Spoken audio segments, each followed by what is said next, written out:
The James Whale Show on Talk Radio. Guten Tag. Have you been dyeing your hair? Oh, look how grey it is. Yeah, I mean, dyeing down I have this put in this grey because it's embarrassing how ungrey my hair is. Suspiciously dark hair. Yeah. For your age. Your hair's getting quite shaggy, James. Look at that at the sides. Yeah, it is actually. Oh, you let it go, haven't you? I have, yeah. Hippie. Yeah. Yeah, I must go and have a haircut tomorrow. I think you should let it go at the sides more. Oh, I think you should. Like, you don't see that anymore. You don't that see kind it, of do you? crazy professor side bush. Yeah, man. No, I'm thinking of having it more like producers. You know, sort of, 1980s. Yeah. Well, sort of 60s, isn't it? I will not pass comment on it on a mod. Or maybe I'll have it done more like your producer. Yeah. You carry it off. Definitely.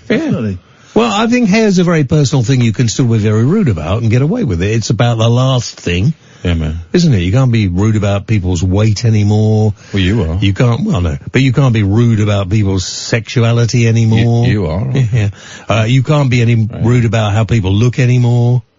No. Well, yeah, exactly. Well, but you can be rude about whether they're bald or not, can't you? Yes. Yeah. That is the last thing that we're... That's the last taboo.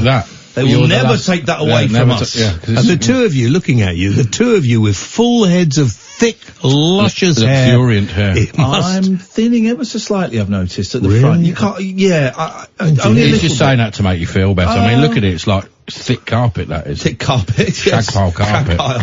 Yeah. Shag pile. Why is it called shag pile, do you know? Yes. I'll show you after. Oh, thank you. Yeah. I'll show you. Something to do. James is coughing now. James is getting quite old. This could be the last. Do we have an obit on standby? They have. James? They recorded it last week. I voiced it. I did my tribute just before Christmas. Yeah. We've all done a little bit. Good. Well, I'm happy to know that because I thought last week that was it really. Yeah. I had real problems with my heart. Yeah. He's all right. Serious. Yeah, but he's hypochondriac. He gets a little sniffle. Yeah, but that's fatal. Yeah, that can be fatal in itself. Yeah, I went to Doctor's Day, had a heart check, but it's completely there's nothing normal. wrong with so it you. must be You've something got else. one. It's a stone in there. No, they said it was, it's like a 20-year-old's. Yeah. Well, have you got a 20-year-old's heart? I've no idea. Maybe when I was made, they just put all the good bits in me. Yeah, that could be it. Yeah. Oh, gotta go. Mr. Iain Lee is next. He'll continue this. Oh, God. Continue on. The Late Night Alternative with Iain Lee on Talk Radio. We have ways of making you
3 weeks we've done.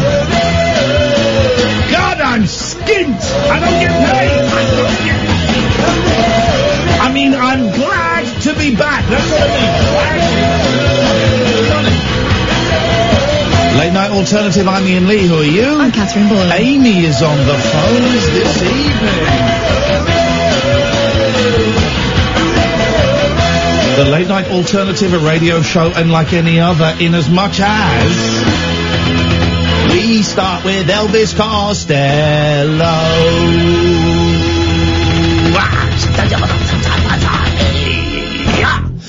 Of course, Elvis Costello, as we know, has thousands of illegitimate children scattered across the country, and tonight we're getting the first call is from one of Elvis's illegitimate children. It's Alan Caddick. Good evening, Alan. Hi, boss. Welcome back. Do you see much of Daddy Costello these days, or has he pretty much written you out of history? I never even had a Christmas present off him. Oh, boo, boo, Daddy Costello. That's what we say. What's so funny about peace, love and understanding? What's so funny about buying Christmas presents for your kids? Just get them a book token each. Get them a book token, but not for your book, Elvis. It's quite a dry read. Alan Caddick, it's so great to have you as the first call of the show this evening. Can I just say thank you to Harold for covering while you were away? He gets paid. You don't need to thank him. He gets paid. It's his job. So, lots to talk about today. What have we got tonight, boss? Well, if you shut up, I'll tell you. First up, today is one of the most exciting days in Christendom.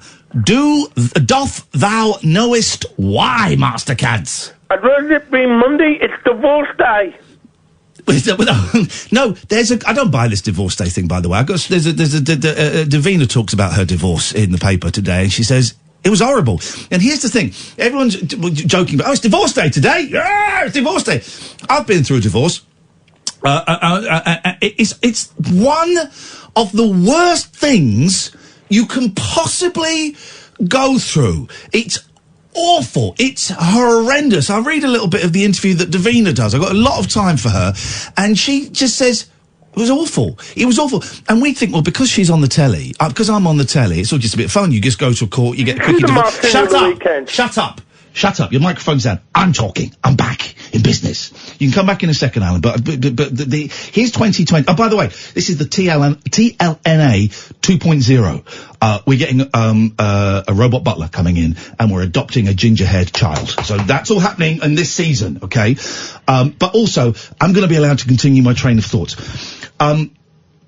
Which I've now lost. No, you see famous people in the papers getting divorced. Yes, and everyone thinks, there's quickie divorce. There's no such thing as a quickie divorce. And also, I hear a lot of people who've never been divorced say, it's too easy. They make it too easy. It's not. Here's my thinking.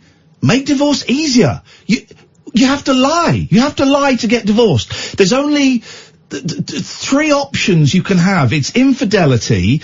These are the wrong ones. One is infidelity. One is unreasonable behaviour. Unreasonable behaviour, so abuse. And I can't remember what the third one is if you've lived apart for 2 years, right? Well, okay, so we had to lie on our divorce. Everyone's lying on their divorce. Sometimes, here's the thing, sometimes you just fall out of love. They're talking about changing it to a no-fault divorce. It's awful, because there was that poor woman, wasn't there, I think maybe last year or the year before, who was in a marriage that had been unhappy for decades, and she couldn't get divorced because her husband wouldn't let her. That's the world we're living in. And so this whole, it's divorce day today. Today's the day that most couples start their divorce. I don't think it's funny. I think it's really, really horrible. It's stressful. It's upsetting. It's whatever. Of course there'll be a few people they'll be having a laugh as they get. There will be a few. Of course there will. But I just think it's and you get these divorce parties where, hey, listen, if that works for you, that is absolutely cool. I'm not going to tell you how to feel or think or react to a divorce. I just know from my experience, it was one of the worst experiences I've been through, and it went on for years. I wonder whether those divorce parties are more about relief. Could be. And having come through something awful. Could be. Than woohoo, good riddance to him. I think it's more about that. So, Alan, that is incorrect. No, try again. Why is today such a great day? Because this weekend we had the greatest show on television, The Masked Singer. No, it's not because of that, although I'm ahead of the curve when it comes to The Masked Singer, and I'll tell you why. I was aware of The Masked Singer when it broke in the States earlier last year. Kim Jong was of course on it then. Big show in the States. I had my eye on it. I knew it was coming here. I knew it was going to be a success. But no, I will tell you why today is such a great day, Alan. Okay. Bin day. Well, put the bins out. Bin day. It was bin. Well, I don't know if it's bin day for you, and if I'm honest, I don't care. It was bin day for me. It should have been bin day on Friday. That got pushed to today because of the baby Jesus being born. It was bin day. The bin day before, the bin men didn't collect my bins for various reasons, so I had to put all of the rubbish into black sacks and take it to the recycling centre, what we used to call the dump myself. Then last week, they didn't collect all of the cardboard that I'd left outside, despite it being stacked nicely. I didn't complain. I put it in my car. I took it to the recycling centre. So I had bad feelings about today's bin day. The bin was piled up. It was stuff. Oh, they took it. But here's the beauty, Alan. Yeah? Bin day, not proper bin day, not recycling bin day, proper bin day happens once a fortnight for me on a Friday, right? But because it's happened on a Monday, the next one will not be in 2 weeks, not in 14 days' time, it'll be in 11 days' time. Blimey. So there's even less time between this bin day and the next bin day. Forget all the other shows talking about Iran and World War III. Labour leadership election. This is what makes Britain great. Bin day. Alan, I appreciate your call. Thank you very much indeed. Thought-provoking as ever. 0344 499 1000. We've done 2 shows in 3 weeks. And I've got a very painful nose. I've been putting Vaseline up my nose. I think I have tonsillitis. I think. Because anyway, because pretty much since we stopped working here at Talk Radio, the right side of my throat has been sore. I've been waking up with very, very waxy ears, and my nose, I pulled a hair out, it's created a polyp. My nasal cavities are so sore, it's like it's 1998 up there again. So I think I've got tonsillitis, but here's the thing. Here is my pledge to you, dear listener. Let me get some music. Hang on, let's get some, You want something stirring? Yes, we do. Here we go. Let's get, this is, here we go. This is my, I'm gonna make a pledge to the listeners, this evening. Here we go.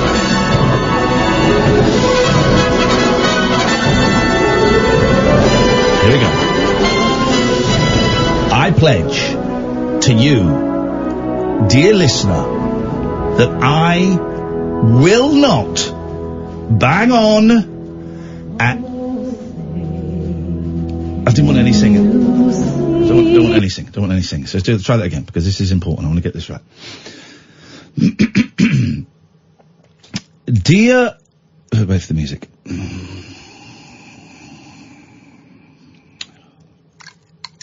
Just jump forward a little bit. Can you do it a cappella? No, I'm keeping my clothes on. Here we go. And now to honor America, especially the brave men and women serving our nation in the Persian Gulf and throughout the world. Oh, this is prescient. This is prescient, isn't it? Of our national anthem. The anthem will be followed by a flyover of F-16 jets. This is prescient, but wait till you hear who's going to sing it. Training wing at MacDill Air Force Base, and will be performed by the Florida Orchestra under the direction of Maestro Yaha Ling, and sung by Grammy Award winner Whitney Houston. Too soon. So her daughter died on the same day that she died 3 years later. Yeah. Then who died this Christmas? Her daughter's ex-boyfriend, but also kind of Whitney's kind of adopted son.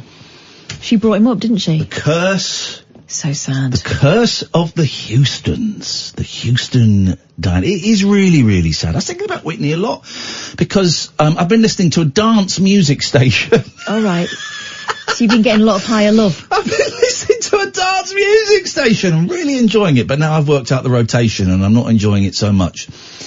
What's that song I like? Higher love. No, what's the song I like? Oh, Dua Lipa.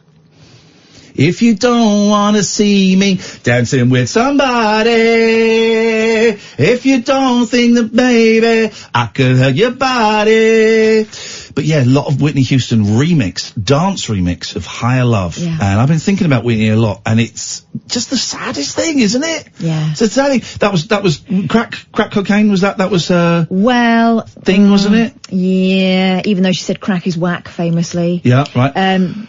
Hey, look, it's our favourite cleaner! I think on the night in question, she drowned in the bath and they found cocaine and alcohol in her blood. I thought she'd, Happy New Year, I thought the bath was so hot that went into shock, yeah. Scalded herself to death, basically. Don't do drugs, kids. Listen, Just such a shame. What a talent. And you can hear loads of isolated Whitney Houston vocals on YouTube. Can you? Yeah, and it's incredible, proper spine tingling stuff. What a voice she Houston. had. Here we go. Let's Brian, stay there. We'll come to you. Here we go. Okay. Here we go. Well, let's find out. Let's find out if she did have a voice or not. Well, now we really are putting her to the test. Here we go.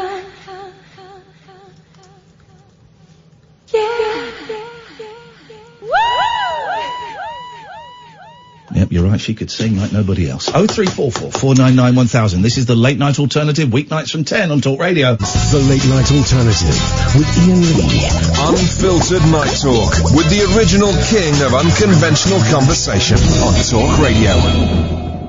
James Ditchfield, who lives in Los Angeles in the United States of America, makes a good point. Bin day fortnight. What third world country do you live in? Well, here's the thing. So the proper bins are every other week, but then in the intervening weeks, that's recycling, as the blue bin, recycling bin. Now, I have never, in this house, my nose, I'm so sorry, Amy's seeing me. Look, I'm not picking. I'm in agony here, Amy. She's watching me finger my nose. But he's not going to go on about it. No. Oh, I haven't done the vow yet. I vow not to go on about it. In the intervening weeks, it's recycling day, and I've never used it. I just put everything in the bin, right? Which means at the end of the fortnight, my proper bin is full to overflowing. But now I've started putting some of the recycling stuff in the recycling bin. Oh yeah, and what happened there? Well, let's just say two things are happening. One, I'm able to get more stuff into my proper bin. Yes. Two, I've started to feel a little bit smug. Now, admittedly, I've only put a couple of Coke cans in there. And every time I have something to go in the bin, I now have to read the instructions of what can go in the recycling bin. I'm happy to do it. For the planet, yeah. You can tell we've only done 7 hours of broadcasting in the last 3 weeks. I've got so much to say. Yay, close to becoming a vegetarian again. We'll talk about that in a second. Let's go to Brian. Good evening, Brian. Hi, Ian. I just want to wish you and Catherine a very happy New Year to you and all your Happy New Year to you, Brian. Brilliant. Thank you so much. I just want to say, right, I want to thank you, Ian, for introducing me to the Analogues. I've got the White album, live from Liverpool, which is fantastic. They are the Dutch, for those who don't know, they are the Dutch band who play Beatles albums in their entirety. As a band, they don't just sit and play a record. That would be precisely. Precisely. They are, the Analogues are flipping good. I've also got the Abbey Road Revisited as well, which is brilliant. They've also got a Sgt. Pepper album out. I was there at the Abbey Road. If you, you'll hear me whistling on the Abbey Road album. All right. Yeah, you'll hear me whistling, yes. They are actually playing live in Rotterdam in July. This could be Rotterdam, Liverpool, anywhere or Rome. Little musical joke there for you guys, some of you guys, not for Catherine or for Brian, it would appear. Go and see them, they're great. I hate the beautiful South, as you well know. Yeah, they are amazing. Okay. Have you got the albums, Ian? Have you got their albums? No. Here's what's happening in 2020. A lot of great things are happening, Brian, including I'm not buying any more stuff. I'm only buying things, not stuff. Things. Things, right. Hope that's clear. Absolutely. Brilliant.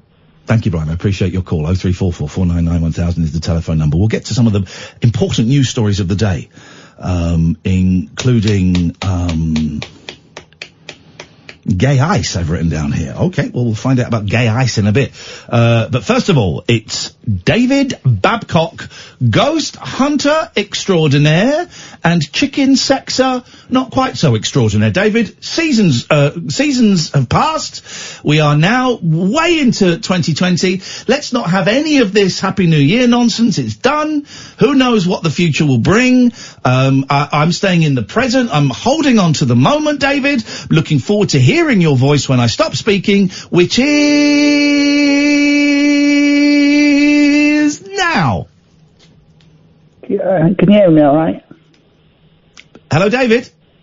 Can you hear me all right? Oh, that big build-up, and he's not even there. Hello, David. No, I am here. Hang on, let me just...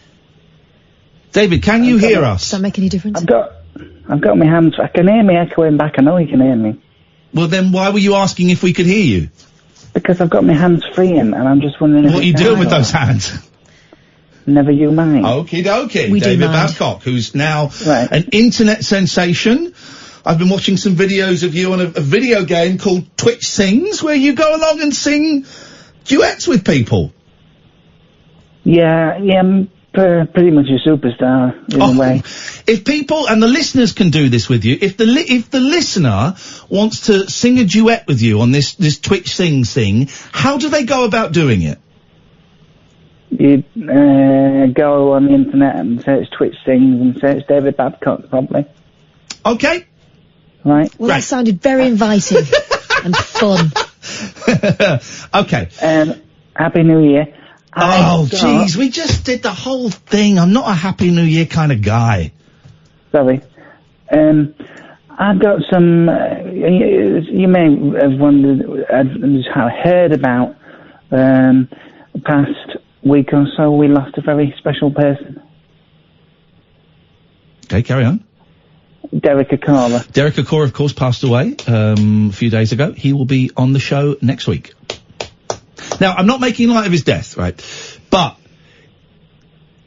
if it's real, we'll hear from Derek Akora. And again, I'm not making light of his death because he's got family and stuff like that. So please don't think I'm laughing at that. I'm, if anything, I'm slightly prodding and poking the career that he made a lot of money from. If what he said was real, then we'll be hearing more from Derek Akora, wouldn't we? Surely, yeah. Catherine? He would make it his mission. And that's not too disrespectful. I'm genuinely not trying to make a joke of this. And actually, there has been, I mean, someone has got access to his Twitter account, obviously, so it's been retweeting obituaries and sort of tributes and things, yeah. So there have been some papers going, oh, look at this. Oh. Well, but quite obviously it's his wife doing it. If Derek is, you're saying it's his wife doing all of the thing? No. If anyone, this could be the moment. It's like, I remember when Doris Stokes died. You're probably too young to remember Doris Stokes, David. Yeah. Oh, okay, I was just being polite. She was Britain's premier ghost tickler. What do you call it? Psychic. Oh, yeah, psychic medium. And when she died, everyone was like, right, here we go. 35 years after she died, still not heard from Doris Stokes, which does give the impression that it's a load of baloney. I'm not belittling your work out there, David, but sorry? You say that you can have him on next week. You can have him on right now if you want. I mean, you do know that that's what I do. No, I don't. What I know you do is the job that pays money is you sex chickens. That's not even a joke. That's what this guy does for real. And no, well, I don't do it. You know I don't. Well, what do you do? I guide them out of the egg hole. But, the cloaca to you and I. Well, and of course, in America they say cloaca because I saw the film Spies in Disguise. We call it the chicken bum. Okay, and I know that sometimes when you can find your friend who's got a video camera, you walk around houses and get filmed in black and white holding a torch. Yeah, I am able to talk to dead people. Now, what I'm trying to say is, do they talk you back? Don't need. Do you want me to contact? No, we've got no. I know you don't. I already know this. But why are you asking? There's a second question you've known the answer to, and yet you've asked. I'm outing you on live radio as a traitor to me, your best friend. What have I done to Kath? No, I'm me. I'm second. Oh, God, this is. We need to have a talk. We need to have another talk with the listeners, right? If we are not friends, dear listener. We are not friends. We'll be friendly. Shut off. Sorry. Shut off. Goodbye, David. We're not having that. This is abuse in 2020. No. This is the hashtag TLNA 2.0. Yeah. 2.0. We're taking this to the next level. I'm done with being a cult. We're going mainstream, and we will not have language like that. I don't swear anymore. I do occasionally. Don't give me side eye. I didn't. I do occasionally.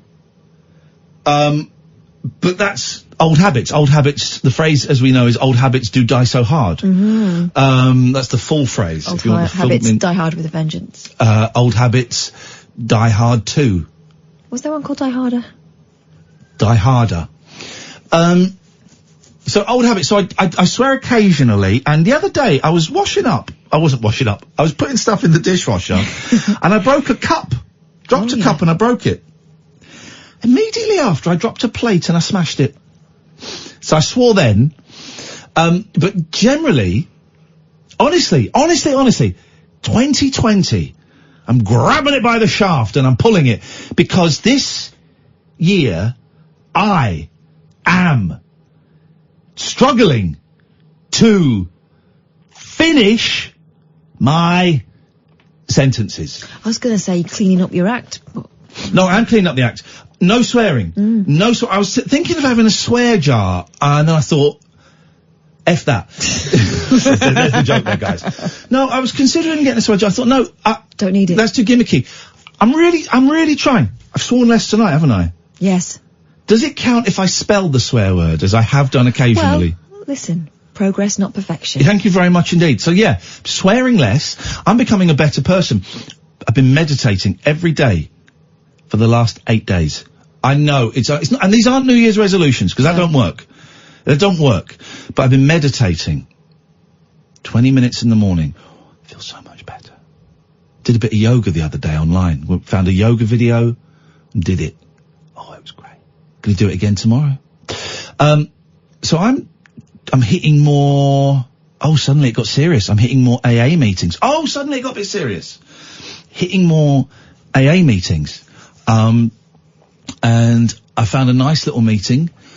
I'm going to go to some meetings this week, and I'm going to try and get a commitment, which is where you get like a little job there, like making the tea or being the greeter or being in charge of the literature. So I'm going to get a commitment, because I haven't had a commitment in a 12-step fellowship for years. Nothing with crockery, though, because you're not very Nothing good with crockery. I won't be in charge of the tea then.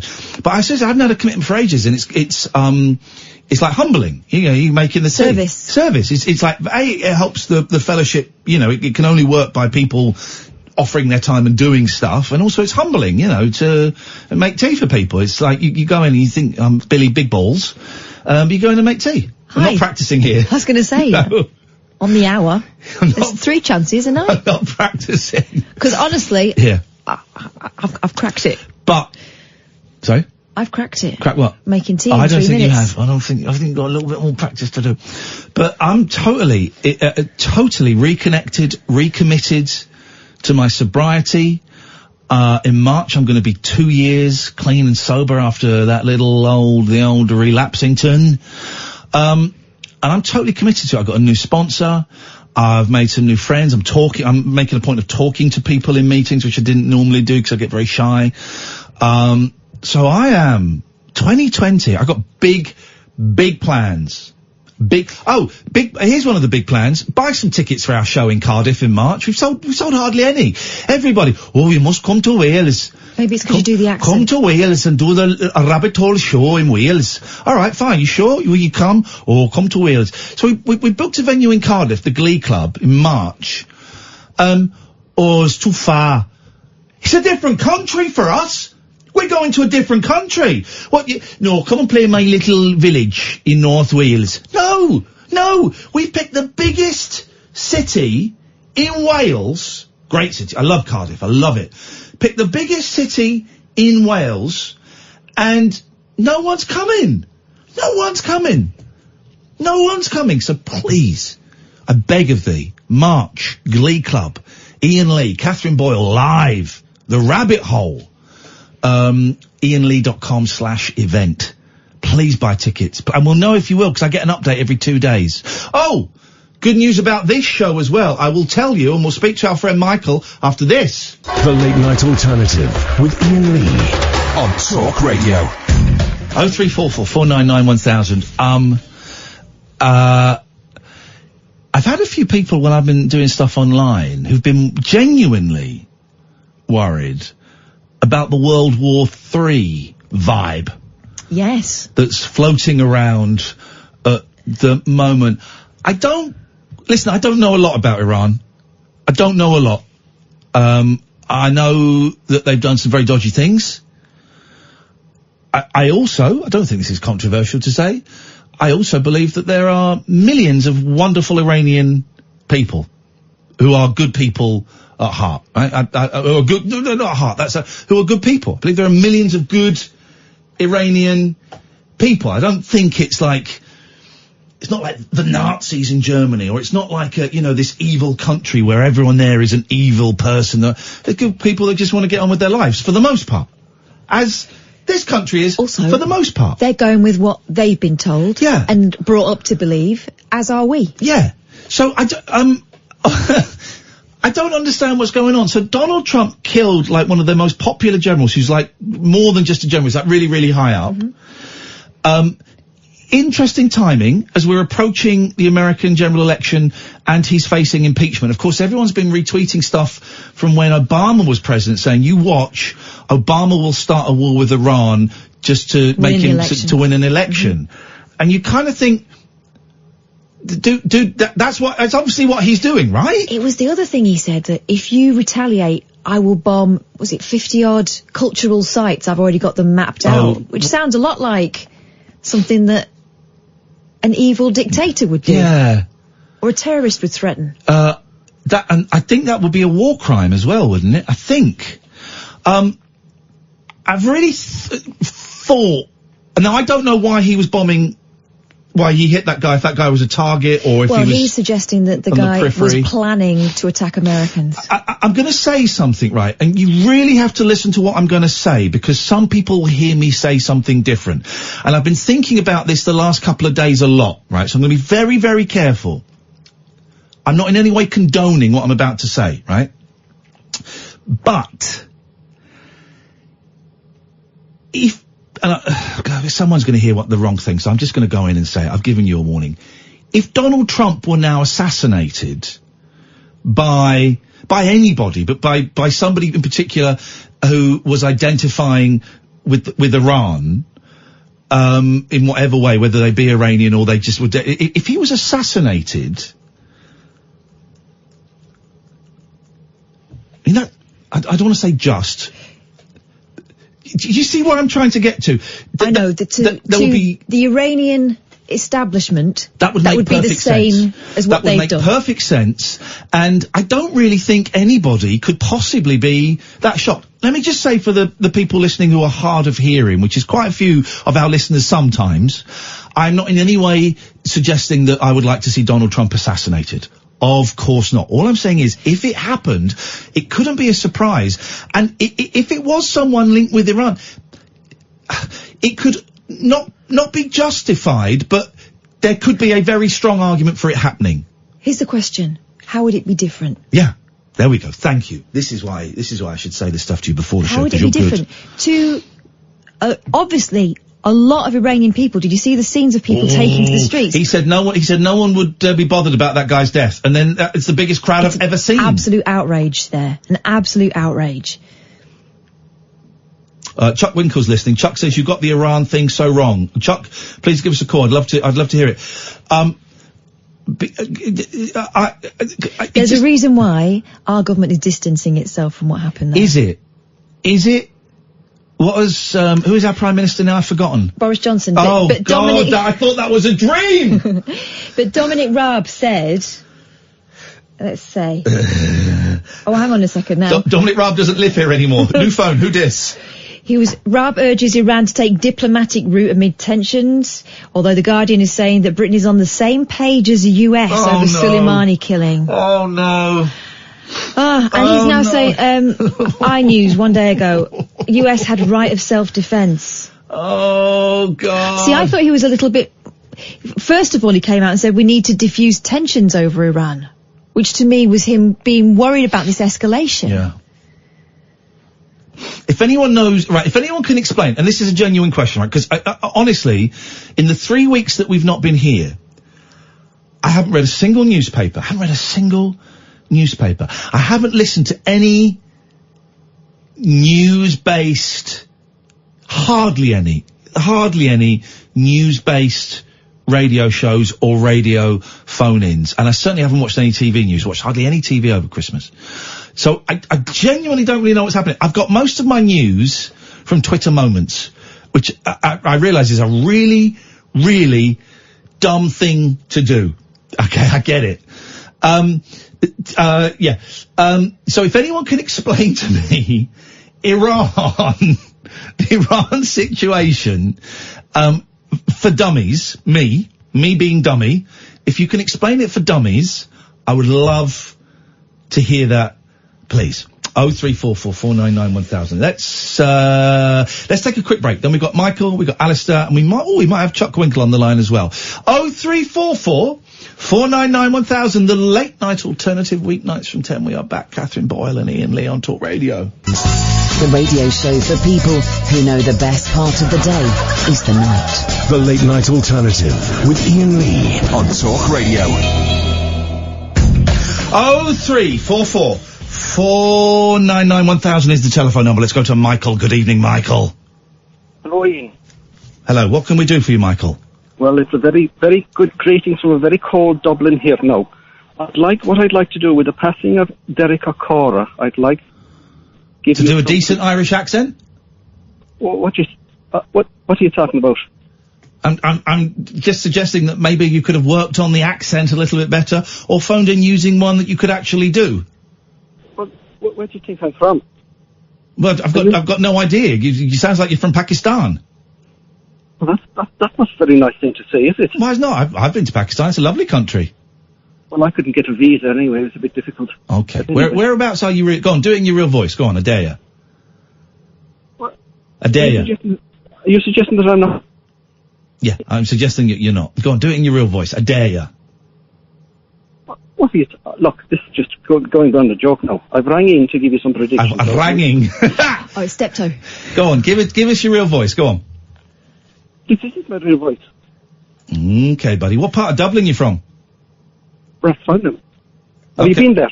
Yeah, I've been there. Been there loads of times, yeah. What parts have you been to? Loads of parts. We won't take that call, Amy. Thank you very much indeed. Michael, listen, do it in your real voice, otherwise I'm going to cut you off.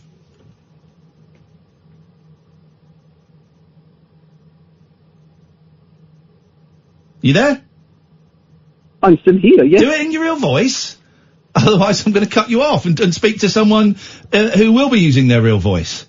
All right, I think you better cut me off then. Thank you very much indeed. Let's go to Chuck Winkle. Good evening, Chuck. Well, and a very good evening from over here. Some of these people really getting on my wick. Who would not use a real voice? I do not know. Now, for those who don't know, Chuck, because this is the TLNA, Late Night Alternative 2.0, gathering listeners all the time as we move towards the future. Oh, I've got some great news about this show. Remind me to give you the good news about the show. Okay, John Wayne. Very exciting news. Award winners. So, Chuck, can you explain what is happening with America and Iran? Thank you over there, Brian. Now, we got some latest developments coming up over the tragic death of, and this is the Iranian pronunciation, Qasem Soleimani. Okay, yeah. With all these talks about missiles, Vladimir Putin, and Derek Trump. Now, what you got to understand is, originally was said as a missile, right? Yeah. I'm only getting like every third word. It's a little bit... I think he said something about Putin. I think so, yes, and Derek Trump. Yes. Okay. Difficult signal passing over the satellites over the Atlantic Pacific Ocean. Right. What I gotta tell you, latest development, intel from a highest order. Okay. Wasn't a missile. Okay. What was it? Qasem Soleimani was in a car, right? That much we know. I don't know. Here's the thing. I don't know anything about it, so I'm gonna take your word for it. He's in a car. And a very tragic news. They'd all been for a really big meal. Oh, God. You sure you want to do this, Chuck? And we got a translation of his last words. Okay. Oh, no. Pull my finger. Okay.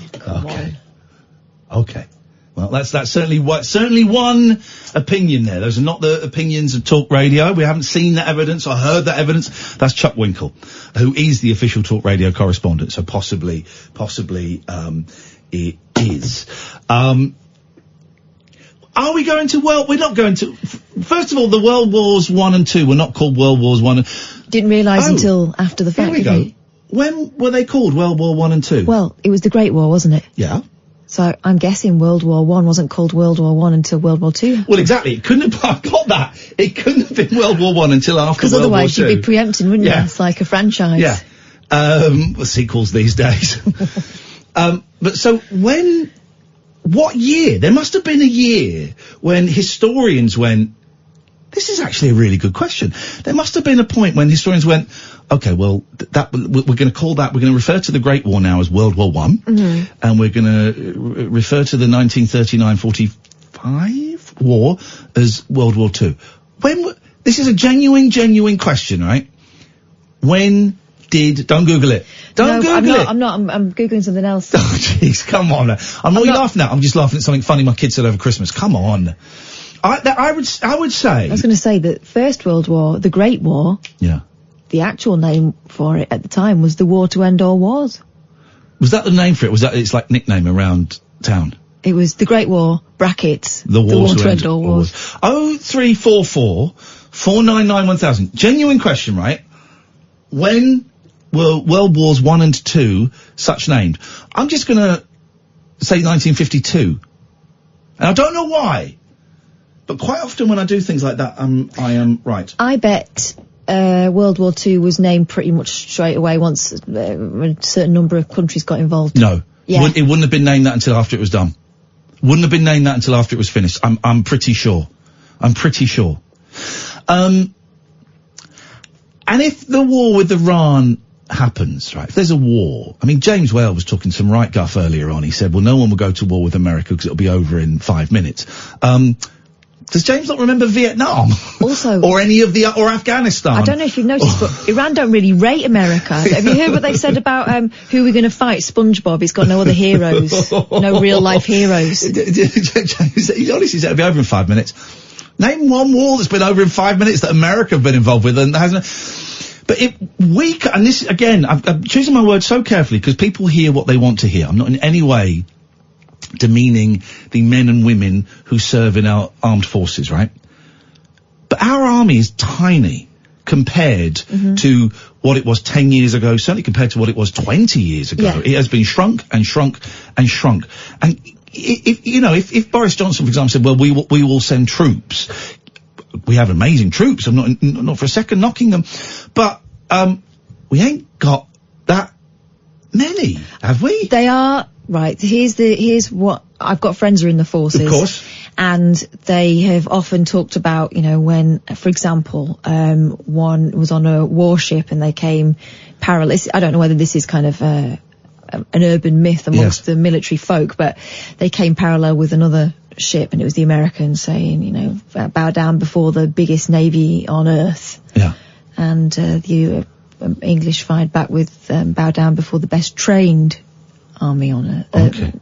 Navy on earth. Because we kind of rate ourselves as being more professional. We have specialists who have skills that no other military has. And ours is a purely professional army. Mostly, actually, because you've got the specials that go in. But it's tiny. And this is true, isn't it? We've got 2 aircraft carriers, but no aircraft to go on them. That doesn't sound right. No, I know, but I think that's a thing.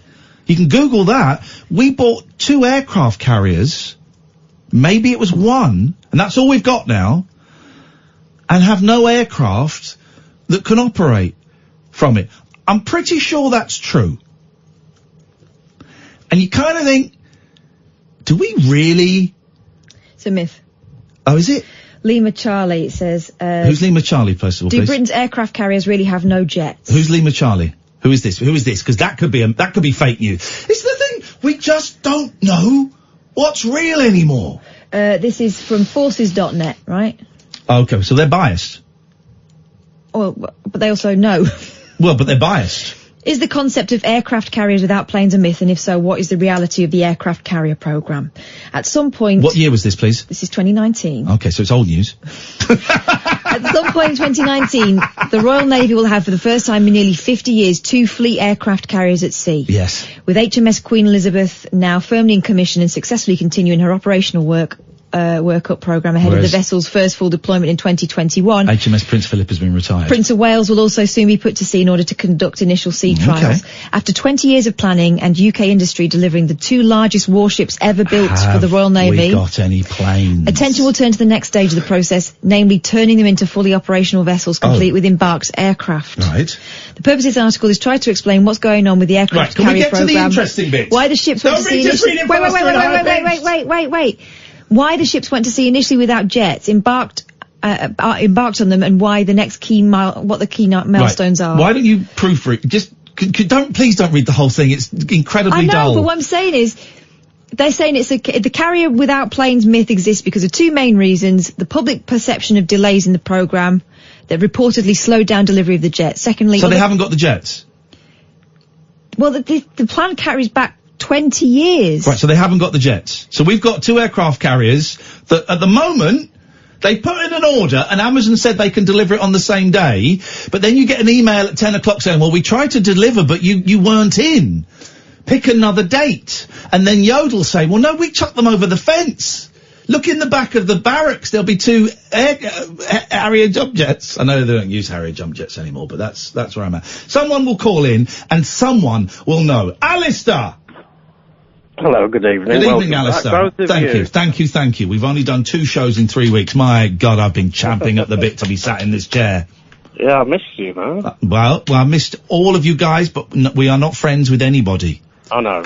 I really feel I've got to say that. Online, I've been getting, unlike some of my streams, I've been getting some people that have been getting a little bit too close and a little bit too chatty and a little bit, not too chatty because I like the chatting, but a little bit too needy and a little bit too, notice me, he noticed me, right? We're not, I love talking to you guys, and actually I do have a couple of friends who started off as contributors to the show. I do have a couple of people who I genuinely consider friends. And I love talking to you, Alistair, but right. We ain't, well, it's a job, man. It's anyway, well, anyway.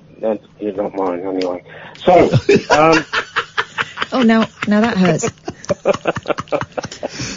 Right, you don't have the right. I'll deal with these things quickly. Yes. You've asked quite a lot of questions in that section. Thank you. First of all, the aircraft carriers were ordered at the same time as the aircraft. Yep. But the aircraft are coming from America, and they soon discovered that they didn't realise that those aircraft had to be adapted to fit on the British aircraft. So forces.net talking out there. Well, I mean, it was quite a lengthy article. I could have got to the bottom of it if I'd have been given a couple more days. I've missed your razor sharp wit. Yeah, it's covered up the fact that the British defence procurement people in Whitehall messed up. Right, so at this didn't measure properly. At this precise moment, you said the sofa would fit. They got the plane to the door and it wouldn't fit through. So you're saying we have aircraft carrier 2, but at this precise moment we have planes as much as we have paid for them, but we don't physically have them. Correct. What a world. So there we go, forestry, forces.net. I wouldn't mess with those guys. Oh, I wouldn't mess with them. Ooh. You know, the first aircraft carrier that has already gone to sea, that started taking water in its very first outing. Look out, Iran! We're going to come and kick your asses with our sinky plane boat that hasn't got any planes. Yeah. Okay. Oh, well. And a potted history of the Iran thing. It's Yeah. basically Obama got to the point where he negotiated with Iran that they would... I get that. I get there's a deal. I get there was a deal about nuclear weapons, and then, like, a year or 2 years ago, Trump pulled out of it. But I get that. I don't get how we got to where we are now with, like, 5 million people in Iran, the Iranian streets, and Twitter terrifying people about World War III. 2 words, Donald Trump. Okie dokie, Alistair. Wow, that, dear listener, is modern politics. How are you doing, man? You good? Well, I've just passed 8 months. Oh, keep coming back. Keep coming back. It was great to hear you talking about you're going to be doing a commitment. I'm going to try and I'm going to find one. I'm going to find one. Look, I'm going to hit some new meetings this week, and I'm going to find a commitment. Does someone have to leave or like fall off the wagon for you to get their spot? Or what? You can, like, if you offer them a drink and they accept it, you can grasp them. No, you're supposed to give it up after a year. You're supposed to have the commitment for a year. Give someone else a time. And give someone else a go. They've made me treasurer of one group. Look at I've that. got all the cash. Look at that. That's responsibility, huh? But, I mean, I didn't tell them about, what I've done. Well, I think you're meant to tell them about I think you're meant to, in the spirit of honesty. No, but you're completely trustworthy. You know that. Oh, yeah. So I'm actually enjoying that. It means I've got to go down the post office and change the coinage into notes from time to time. Beautiful. And I've sent the donation to the intergroup. There you go. There you go. So yeah, I'm feeling great. I'm not sleeping great at the moment, as I think Catherine might know, because she's living with you now. She's left her husband and she's living with Alistair. I said it was a risky move, but you just wanted to go for it. But we are not friends. No. We're not just lovers. Daytime friends and nighttime lovers. I've got some advice if you want to hear it very quickly. Yeah, go on. Delta waves sleep. Basically, if you've got a streaming service, you can play Delta waves. Delta waves? And you put... Are they like a prog rock group, like Yes? No. It's like sort of funny sounds, and it does actually help your brain relax and go to sleep. Okay, it sounds like bullshine to me, Alistair, but thank you. I'll tell you what works for me. Spraying on my pillow before I go to sleep. A lavender spray on my pillow. But you bought me. Thank you, because it's very expensive and I'm running out. Oh. Do you think it really works, or is it, It just smells nice. It smells nicer than my bed. My bed stinks. Oh, God. My bed absolutely stinks. Right, let me just do a little bit of... tidying up. A little bit of housework. Jonathan... I can see you ringing in. I really don't want to talk to you. You will not be allowed on this show again after your abhorrent and violent fantasies that you shared on the show a few months ago. So Jonathan, no, I can see you calling in. I'm really not interested to talk to you. So I would suggest you put the phone down. Thank you very much indeed. Amy, is Ken coming on, or is he not bothered now? Or did he just want to talk to you? No, I'm sure he wants to talk to you. We'll talk to him after the news. I wonder if Ken knows I'm bisexual now. And we'll tolerate him for a short time, but I'm not going to let him preach his hate. Dear listener, 1 hour down. I'm shattered. 0344 499 1000 is the telephone number. If you want to give us a call, you'd be very, very welcome. I think we've established what's happening with Iran. We haven't solved it yet. I'm up for solutions. You've got 2 more hours. 2 more hours. I'm totally up for that. We're talking about bin day, loads of stuff. We've not even scratched the surface of what we got. If you want to give us a call, now's a great time. 0344 499 1000. You'll speak to Amy. She will take your name and number and we'll give you a call straight back. This is the Late Night Alternative with Iain and Kath, weeknights from 10 on Talk Radio. The Late Night Alternative with Iain Lee on Talk Radio. We have ways of making you talk.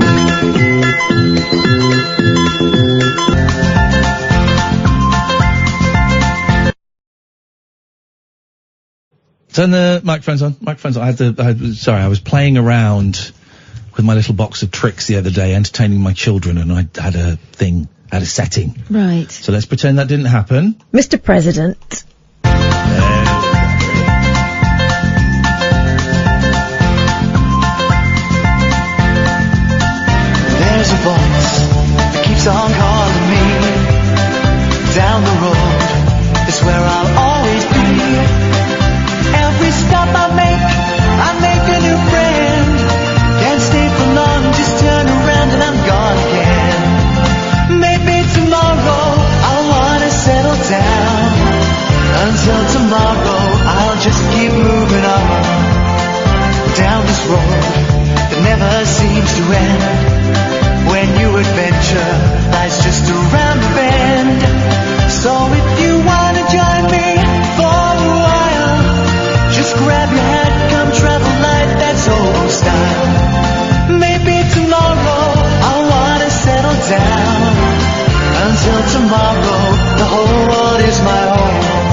told. We've journeyed far, but you know it won't be long.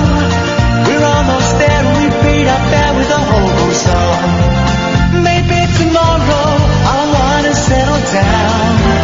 Until tomorrow I'll just keep moving on. So if you wanna join me for a while, just grab your hat, come travel light, that's old style. Maybe tomorrow I'll find what I call home. Oh, I can't keep it a secret any longer. We won the Best British Radio Show Award. It happened just before Christmas, and we won it. Congratulations, Catherine. Congratulations, Amy, and to Sam, and to everybody who sat in that chair. This show won the Best British Radio Award 2019. We beat every other radio show, and in part, and I mean, a very, very small part, that's down to you, dear listener, although it wasn't judged by you, it was judged by our peers. We won the best. The Late Night Alternative is the best British radio show of 2019, as it is official, as voted for by our peers, and we won it. We beat off Jeremy Vine, we beat off Chris Evans. Catherine took great pleasure in beating off Chris Moyles. Yeah, and he was really gracious about it. So we done good, and I want to thank everybody here for supporting us and for helping us get there and making a dream come true. So that's wonderful news. 03444 anyway, awards don't mean anything. Awards don't mean nothing. 03444 499 1000 is the phone number. It's TLNA 2.0, it's 2020, we're reaching again? for the stars. I mean, are we gonna have a conversation, Ken, or are you just gonna lecture us? No, conversation, Ian, yeah. Thanks for letting me on your show. And by the way, you mentioned you're a bisexual. That's nothing to do with me. I don't judge you, my friend. Who am I to judge anybody? I'm not a bisexual, I'm bisexual. Oh, well, that's up to you. That's your business. That's entirely your business. It's not up to me. It's a genetic, choice. Right. I don't know if I want to talk to you, Ken. Well, because you come on this war. No, I don't know if I want to talk to you because you come on and you lie about what I've said. Well, I thought you heard you saying you were bisexual. Not talking about that. Right, we won't talk about it, but that doesn't matter to me anyway. No, you in the past you said that I mock Christ, which I don't. I said before that you the spirit of Antichrist, as most people in this country. No, I wasn't referring to the Antichrist line. That you obviously had that one up your sleeve because that's not what I was referring to. You've come on and said that I mock Christ.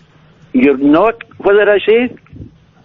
You've come on several times and said that I mock Christ. Oh yes, yeah, you do. No, well there you go. You see, Ken, that's simply not true. You hear what you want to hear. I haven't done that. Well, you take his name in vain. Lots of times when I used to listen to you, I take his name in vain because that doesn't. That's mocking him. Okay, Ken. Thanks so much for your call. Why don't you go on another show and preach your hate? Bye bye. Thank you very much for your time. I really don't appreciate it. Good evening, Phil. Hello, mate. How are you? I'm very well, Phil. What have you got for us? Right. First of all, about the aircraft carriers. Yes. I live in Fareham, which is a short throw away from Pompey Harbour. Okay. That's where they're based. So you've got the inside track on this. This guy knows his onions. It's not inside track, mate. It's we got both of them actually in port. One of them, the Queen Elizabeth, has got aircraft on it. Not the full quantity. Yeah, we haven't got the full quantity because it's not.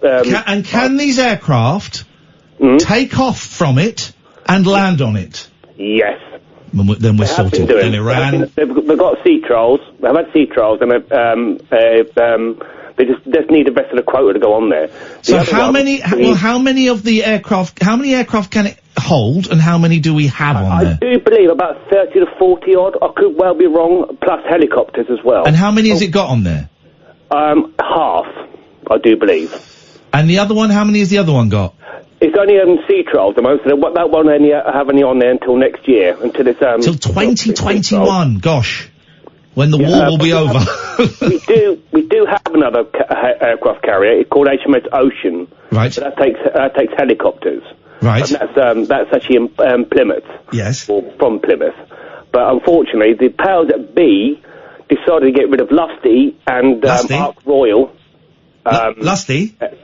Illustrious. Right. That's the nickname for it. Oh, he's got, you know the nicknames and everything.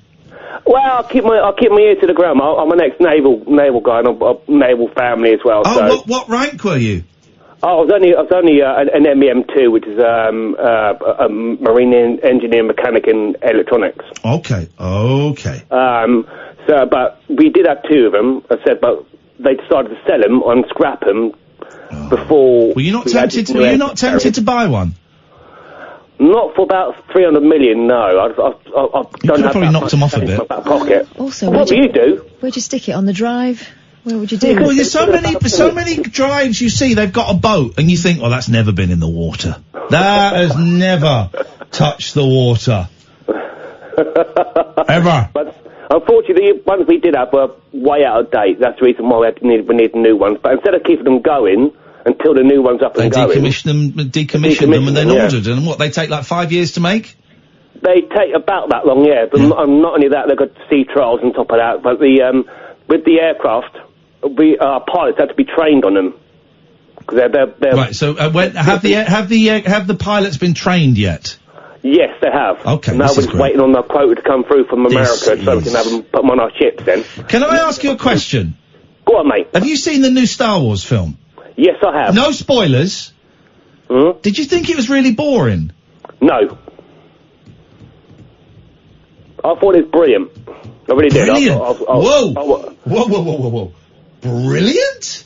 Brilliant. I thought it was the best of the new batch. Not as good as the old batch, the first 3, but of the. Did you not just think it was, as my friend Pete said, and I thought the same thing when I was watching it, but I have to credit him because he said it in a public forum first. Did you not just think it was a series of things happening? I think it was trying to fit too much into one little film. One little film?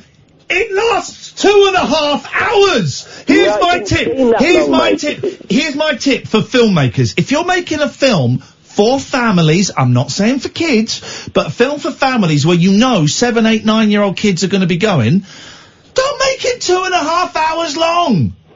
It didn't seem that long. No, it felt like 5 hours!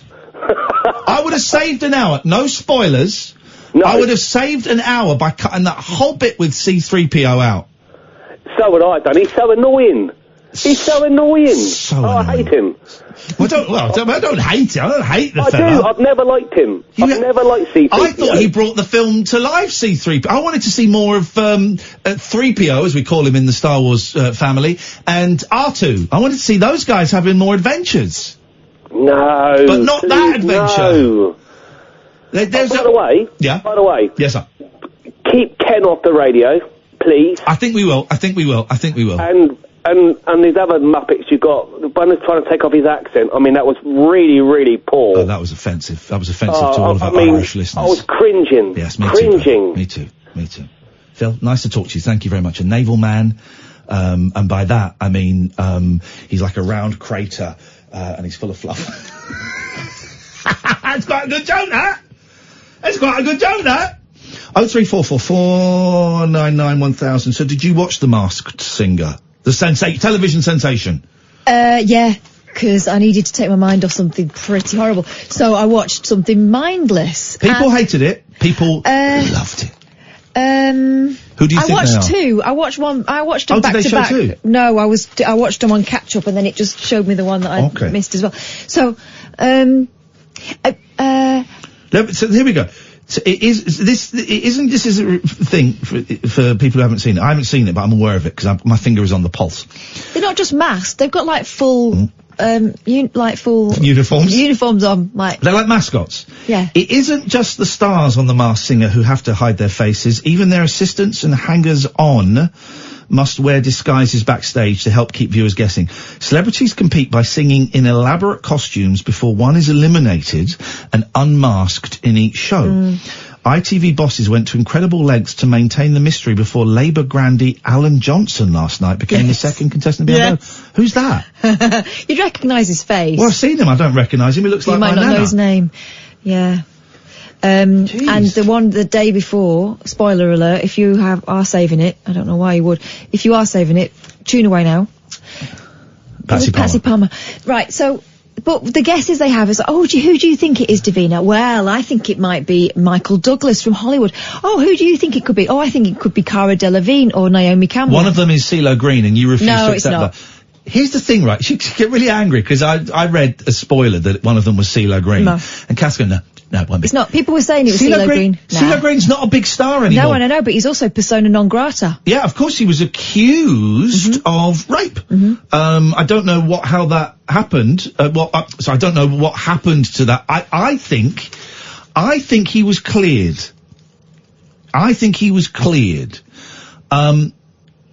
CeeLo Green said.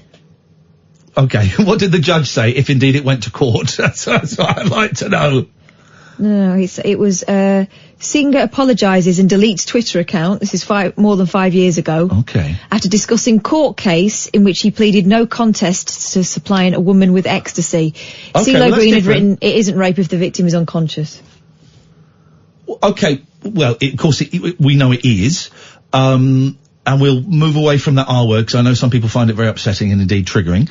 But that could be conflating two different things. If he was found guilty of supplying ecstasy, that is different to committing a sexual assault. Let's find out exactly what that was. And gosh, we're getting into a right CeeLo Green minefield here, aren't we, guys? Who'd have thought it? There we go. Let's find out. We need to get this absolutely bang on. We need to get this spot on, absolutely. CeeLo Green cleared of sex assault, but charged with giving drugs to a woman. Okay. They charged CeeLo Green with giving ecstasy to a woman who claimed the singer drugged her and had sex with her, but have declined to file charges of sexual assault against him, citing insufficient evidence. Again. Okay. So it's murky. In the eyes of the law, though, he is not guilty of sexual assault. Well, insufficient evidence isn't not guilty, is it? In the eyes of the law, he is not guilty. He is, He's cleared of a sex assault, yeah. Well, no, he hasn't even gone to trial. It didn't even go to trial. He's not guilty. He has not been found guilty. He's not been found not guilty because it didn't go to trial. But in the eyes of the law, he is not guilty. Yeah. So what that means. But it's the technical thing is that they don't even go that far. But you're saying that in a way that is implying that there is possibly, that is implying that he might have done something, that he has done something. No, what I'm saying is there was insufficient evidence. Yeah, but in the eyes of the law, he has not been found guilty. Yeah. There we go. We got there. It's, so he could be on the, what we're talking about, blooming Ken Jeong and the Masked Singer. He could be, what he was found guilty of is not a career-ending moment. No. And it was a long time ago. He could be on the Masked Singer. This could be a big comeback. I can't see it. Well, because so far you've had Patsy Palmer and Alan Johnson. Oh, they've got big names. They'll have big names up there. My suggestion. Alan Carr.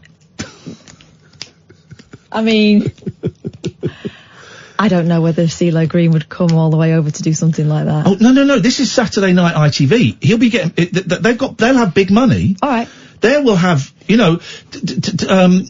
Pamela Anderson got £250,000 to do Dancing on Ice and got voted off on the first episode.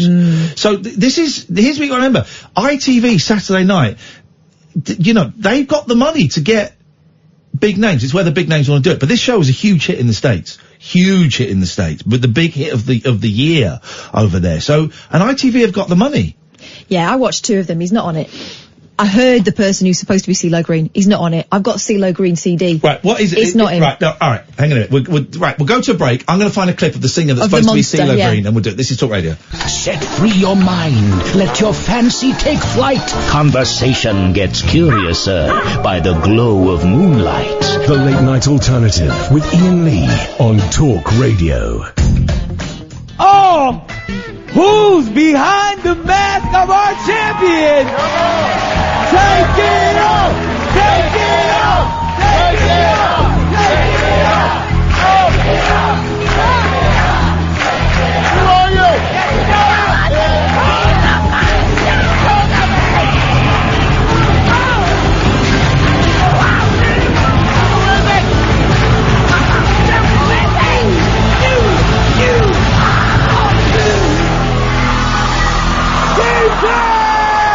T-Pain. I don't know who T-Pain is. I thought that was going to be.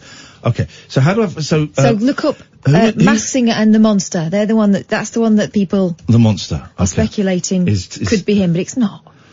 Okay, ITV. Okay, we're going to find this. We're going to find this. This is great.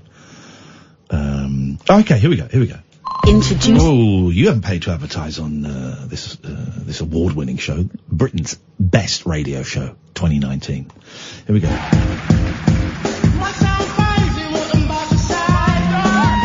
CeeLo Green. Hi.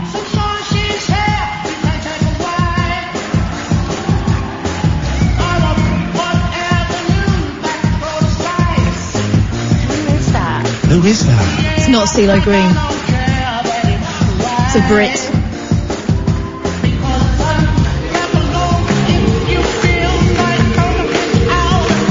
That's CeeLo Green. Oh, is it? Come on.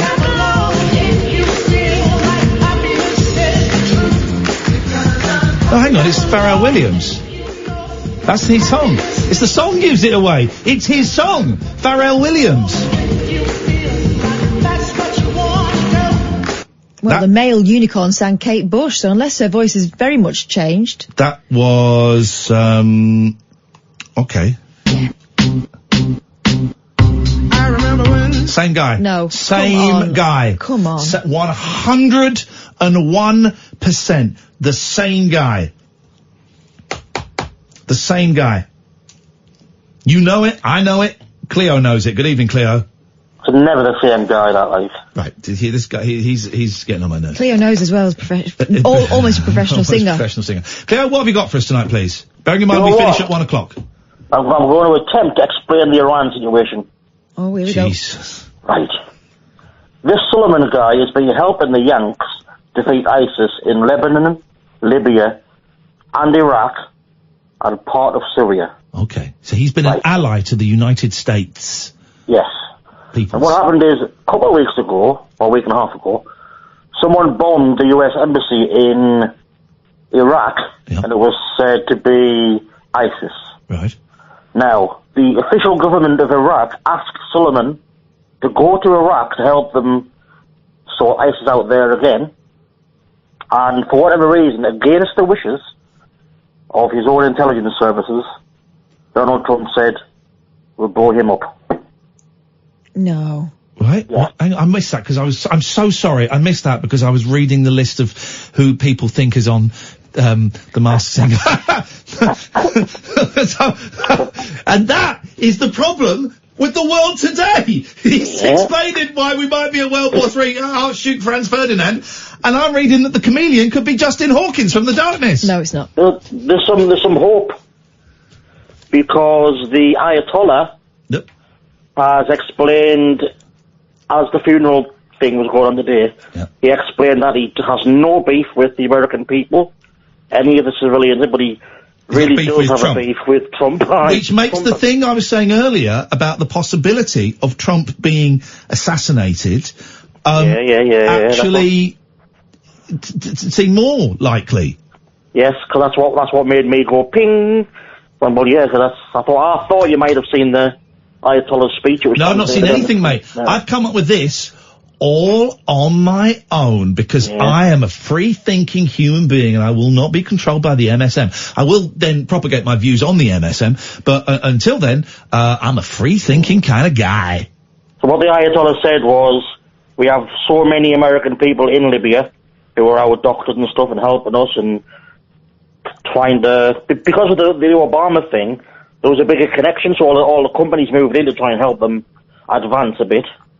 And he said, we have no beef with any American people. He's even condemned any Iranian from attacking any civilian Americans. But he said, our beef, when he says death to America, to us means death to Donald Trump. Should we just nuke them anyway just to be safe? I mean, if we just nuked them, that would get rid of the problem, wouldn't it?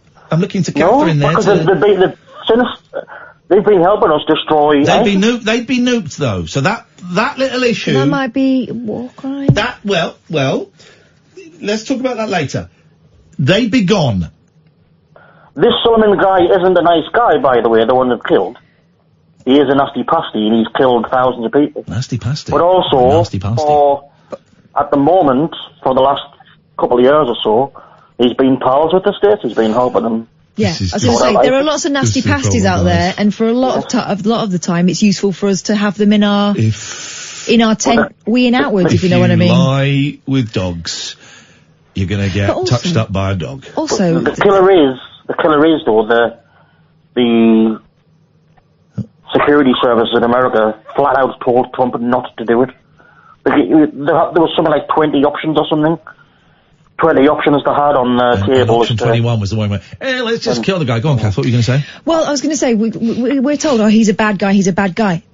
The state of politics out there is not comparable with what we've got here, right? You have to be a bad guy, quote-unquote bad guy, in our way of seeing politics, in order to hold on to power. And you take that, you take that guy out, you get a power vacuum, and someone just as bad, if not worse, will come up behind him. That's what we've done there for 115, 16 years. But as soon as we found oil there, basically, we started pitting tribes off against each other and paying and say, like, well, instead of helping them advance with money and whatever, they've given them arms and said, oh, well, your tribe can be hooked up. So it's like any religion, there's loads of different versions of that religion out there. I got it. All right. And they're all fighting each other. All right, I got it. They are saying the duck is Dame Kelly Holmes. That's what they're saying. I'm going to read the list, okay, of what I've got here. This is insider information about the Masked Singer. And two of these have been proven correct. The butterfly Patsy Palmer. Mm-hmm. The Pharaoh Alan Johnson. The monster Alan Johnson. CeeLo Green. No. CeeLo Green. No. The duck. It's more likely to be Robson Green. Dame Kelly Holmes. Oh, Robson Green is a much bigger star than CeeLo Green today. But it's unlikely as well. You just thought of the first Green you could think of. You should have said Campbellwick Green. That would have been funny. But he's laughing. He gets it. Well, he's of that age. The Chameleon. Justin Hawkins. No. Why? Because he wasn't that good a singer. I believe in a thing called love. Just listen to the rhythm of my heart. Very impartial because No, I mean the Chameleon wasn't. The Chameleon sounded like someone having a good go. He's old. He's old now, Justin Hawkins. Fancy a game of Charlie Brown Teacher Beatles? No, because I'm in the middle of doing... Right, goodbye. What is wrong with everybody? I'm in the middle of talking. The Queen Bee, Nicola Roberts. Now, this is where it gets silly. Daisy Calise. Exactly, come on. Fox, Denise Van Outen. Yes, I think that's possible. We know it's her because of the teapots. Hedgehog Jason Manford. He'll be getting 50 grand. Possible. He'll be getting 50 grand. Jason Manford is a possible. Tree Wayne Bridge. Octopus Ashley Roberts. It's someone quite good. And the unicorn is Joe McElderry. Joe McElderry. Don't know who that is. Yeah, that's possible. That's possible. Let's hear an advert from one of our colleagues. The radio show that knows truth is always stranger than fiction. Week Monday, I get shoes. The Late Night Alternative with Iain Lee. Because they're too real to be part of my imagination. On Talk Radio. Evening, Simon. Evening, Ian. Evening, Kath. Hiya, Simon. What you got for us, boss? Masked Singer UK. What else? Now, have you watched it? Yes. Do you love it? Because now I'm reading Ian Hyland's review. I like Ian Hyland. I respect his opinion a lot. He wasn't rude about me in the jungle. He might have been a bit rude. You're thinking of Ali Ross. Ali Ross is a scumbag and he's dead to me. Ian Hyland, if he was rude about me, let him be rude about me. He's a nice guy. I like his style. I met him, I think. He was nice to me then. He says it was dragged out too long. What is it, 90 minutes? Yeah, it was too long. And by the end I was thinking, do I care enough? And also the singing from that clip is quite muffled, because they're in a suit. Yeah, I wondered about that. I wondered whether it had been recorded beforehand, because how would the microphone... They're holding microphones, which are clearly not getting to their faces, right? So they've got a little strap on. I mean, you know, I don't mean that. They've got, a Madonna mic. A headset, yeah. That's what they got. I don't know whether they're singing live. Oh, come on. That one we heard, CeeLo Green singing, was muffled. Listen, right, hang on a second, Simon. We'll get to your point in a minute. And the Pharaoh one was muffled, to be fair. This is CeeLo Green, on, The Masked Singer, and he's muffled. Listen.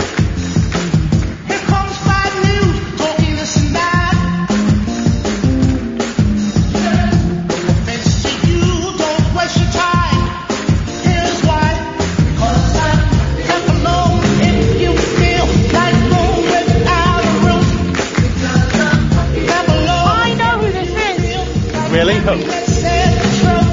Who does she think it is? Who does Rita Ora think it is? Couldn't remember. CeeLo Green. She knows him. They were married for 5 years. 5 long years. Simon, talk to me, buddy. I just want to go through, I think they are, Ian. Just run a few ideas past you. Okay, go on. I think I may have just read your list out. Did you tweet it? No, I didn't. Oh, okay. Okie dokie. Queen Bee. Yeah. Nicola Roberts is popular, but also possibly Charlotte Church.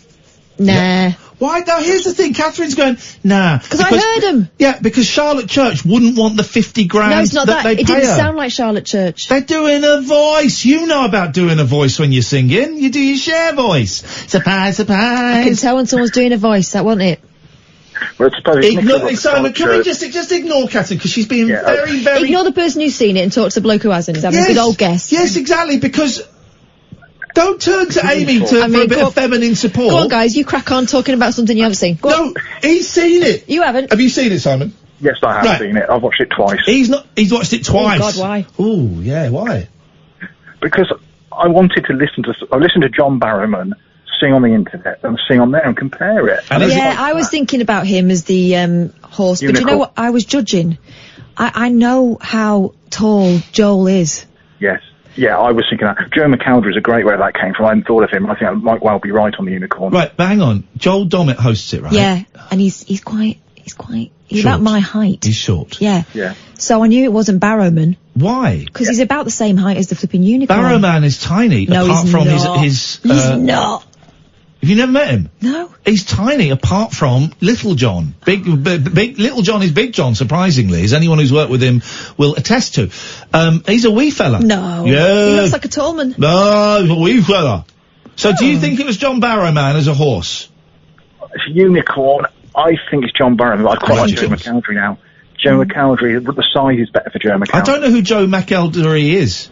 He won the X Factor a few years ago. He was in Joseph and sort of things, I think. Why am I not in one of those outfits? That's the question I've been asking myself. Or are you? Is that why you're trying to lead us to CeeLo? Why? Because I'm happy. Why am I not? I am, get this, Simon, I am prime ITV material. Do they not remember that just 2 short years ago, I came third in I'm a Celebrity, Get Me Out of Here, the Jungle Show, and now they will not give me a mask to sing behind. Catherine, what are you putting that face for? John Barrowman is apparently 6 foot. That's the internet for you. He got it changed. He's got the money from Torchwood to go online and get his height rewritten. Joel Dommett said on the show that he was just shy of 6 foot. That's not true. No, Joel Dommett's That's like my kids saying I'm in my late 20s. That's what they said the other day. Joel Dommett Very late. Joel Dommett is taller than you.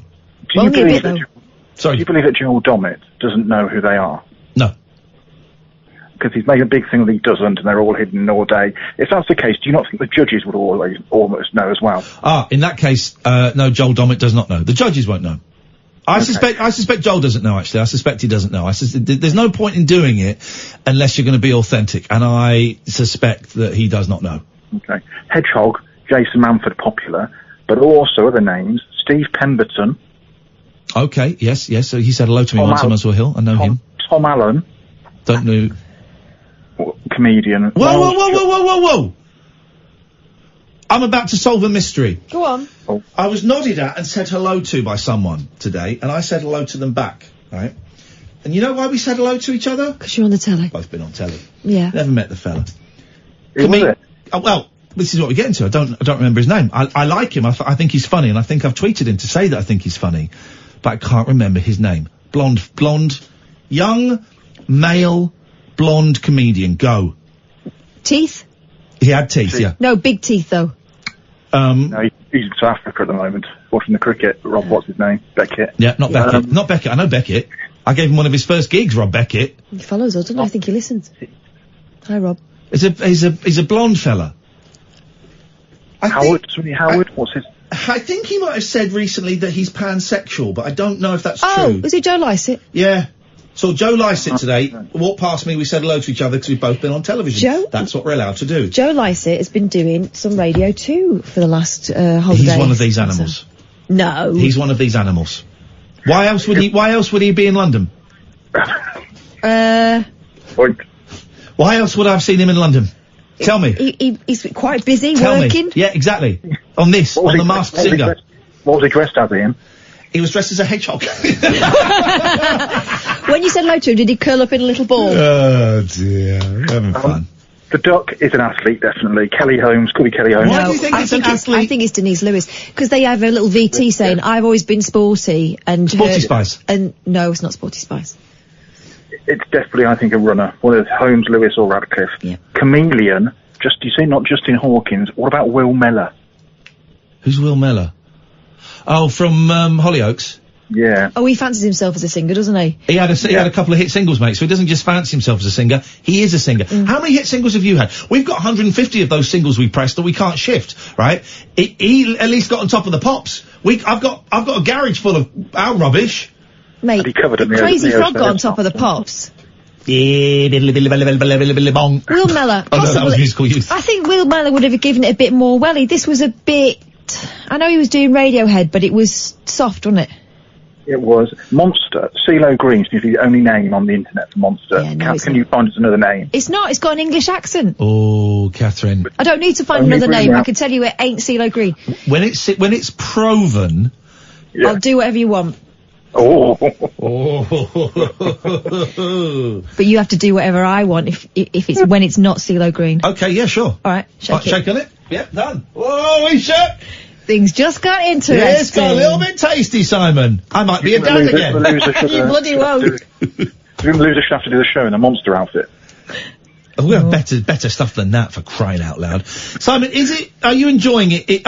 Here's the thing. 90 minutes. I can't give up 90 minutes of my very, very precious time to watch a light-end show that I will be sat there thinking, I should be on this. I'll just record it and just mind on all the adverts and just watch the performances and then reveal. Simon is a professional television viewer, like Baz Bamigboyne, and I like that. Thank you very much indeed for your call. 0344. The switchboard is empty for the first time this evening. It's our first show of the brand new year, 2020. We are the best British radio show of 2019, which means nothing. It means a lot. It means nothing, because now it's 2020. We got to prove ourselves all over again. 0344 499 1000. This is Talk Radio. Stimulating nightly emissions guaranteed to open your eyes and your mind. Oh my word. The Late Night Alternative with Iain Lee on Talk Radio.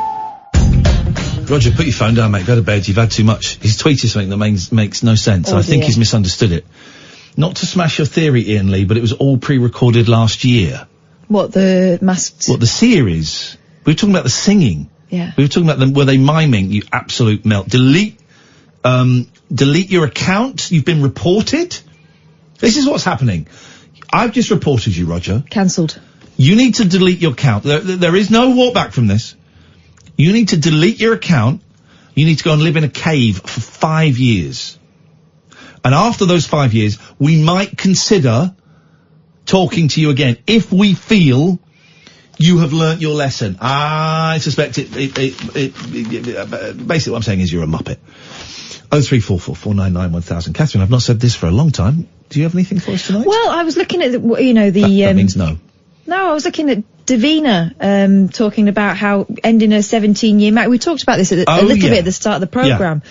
Yeah. That Davina has been talking about how ending her marriage, which was a 17-year-long marriage, was one of the most traumatic things she ever did. You know? Sorry. I've just been sent a tweet that says it's 100% Justin Hawkins is the chameleon. Oh, shut up. He sings "This Town Ain't Big Enough for the Both of Us." And it says the darkness behind him. It's definitely him. Sorry. Back to your important story. Okay. Harry will be with you in a second, my friend. Well, it was just, on today, which is supposed to be divorce day, and there's been a lot of jolly kind of approaches to it on other people's programmes. Such a lazy story. Every year it's divorce day. What does that mean? It means it's the day that people file for divorce, I think. People call the solicitor and make the initial inquiry after, Lots of fun. Sucking it up for the children over the weekend, a lot of fun. over Christmas, Wow. And I would suggest it's people who've not been through it or know someone close to them that's been through it that think that it's as easy as all that. Yeah. But Davina's talking about ending her 17-year marriage to Matthew Robertson as being traumatic, but insisted it was the right thing to do. I'm guessing she did an interview probably about The Masked Singer and it came up, and now it's become the only story. I have to say, let me just declare an interest in this. I know Davina a little bit because of Big Brother stuff. And she's also been so supportive of me in other areas of my life. I don't know her very well, but she's been so supportive of me. And, you know, I used to watch her when I was a student, and she was on God's Gift. I used to love God's Gift. Yeah, I did. I think it was such a good show, and I've always been a fan of her. And I have so much, there was a really, she's kind of come back into vogue again, which is great, because I've always thought she was brilliant. But for a long time, it was really easy to knock Davina and to have a laugh, and she did a couple of things that didn't really work out very well. That's the nature of the business. But I have so much time for that woman. She's been so kind and gracious to me the few times that I've spoken to her. And, you know, I feel a little bit ghoulish talking about this, but it is in the papers, and I just think it's important that people know if she is saying, you know, this divorce was stressful and upsetting, that it is. Yeah. It's horrible. It's horrible. It's not a, hey, I don't think I want to be married to this person, I'm going to get divorced. It's awful. Well, and also the fact that people go through what can be years of trying to sort it out and feeling terrible about the fact that it's not working out, and how on earth do I sort this out? Can I survive financially if I end this marriage? Is it fair on the other all that stuff. Yeah. So it's not just, well, what day is it? Oh, divorce day. Let me just make that phone call that apparently everyone's doing today. Yeah. It's not as easy as that. And, yeah, looking down this article in the Sun Online, which they've taken from the Mail on Sunday, it would appear that she's been doing some promo for The Masked Singer, and it's come up, and because I can just see like a couple of bits where it's about talking about, you know, how she's sort of co-parenting now and they're doing their best, and that she's got a new relationship but she doesn't really want to talk about it. It's funny, isn't it? Because then that goes online. You've had this happen, and I'd never been inside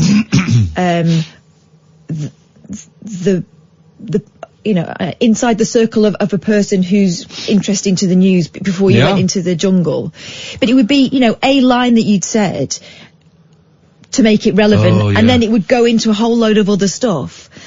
And you just see where it goes. And then you get people online going, oh, why is he talking about that? He probably wasn't. Yeah. I remember I said something on the show once, literally a throwaway line, and they don't listen, the newspapers don't listen to the show. Sometimes we use this to our advantage, if I'm honest. But they did for a bit. They don't listen to the show, haven't listened to the show for a while, but they would often listen to the podcast. Yeah. And so, like, 2 days after we'd said it, there would be a story. And I forget about how you'd said it last night on the show, and it wouldn't. I remember driving into work once, and my agent phoned me up about 7 o'clock and said, the Mirror are going to run a story tomorrow on your divorce, and they want to give you the chance to put forward your side of the story. And I said, you can tell them my side of the story is, why don't they go and F themselves? He said, well, I'm not going to tell them that, but, and I knew that you wouldn't want to talk to them, but I just had to, and I just got to let you know. So then I've got this panic thinking, well, what have they got? What did I say? Who have they spoken to? And then I have to kind of, let my ex know, who didn't want any of this, but I have to then kind of broach the subject to them, say, just to let you know that there could be a thing but it wasn't front page news. It wasn't front page news then. But it has such, and it was a whole story, literally about out of one sentence that I'd said. They'd made a whole story, and they talked about drugs, and they talked about and it was just, then they do a little recap of everything else they've ever written about. It's just so mean. It's just so mean, and especially when there are children involved who are not in the spotlight and have been kept out of the spotlight. You've not been the sort of person, and as far as I know, I've never seen a picture of Davina's kids. Nope. Paraded, you know, up and down red carpets, or, you know, given pictures of the birth. Or, you know, junior modelling in catalogues and things like that. If they're not involved in it, I've got a bit of a problem anyway with people going for details about a relationship that is nothing to do with anyone else anyway. Here's the thing, though.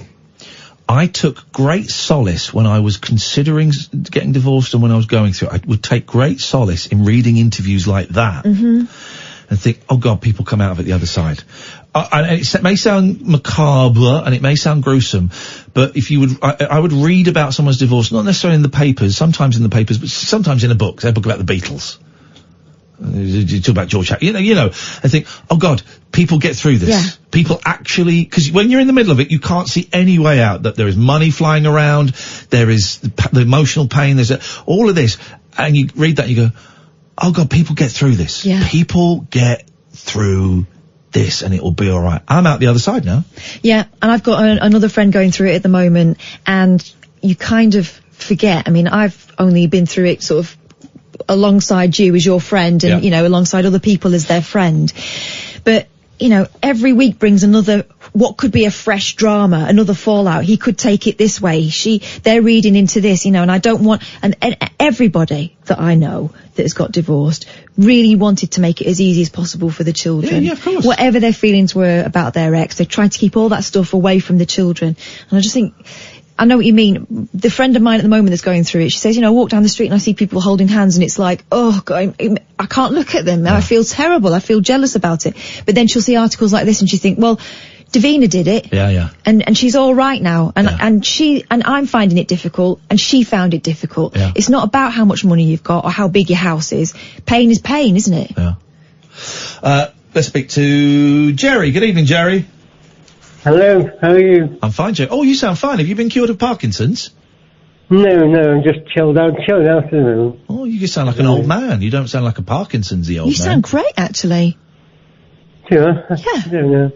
You've been smoking a bit of the weed, a little bit of the herb. No, I wish I was. Can't get any at the moment. Not the season.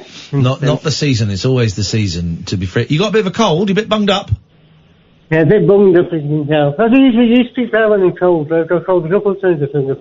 I got cold. I used to speak a bit clearer. Not much clearer. I bet we got Tom Jones. Tom Jones? Off his legs. Tom Jones in the voice. That's his move around. That's his legs move. Tom Jones doing the voice. And his legs moved?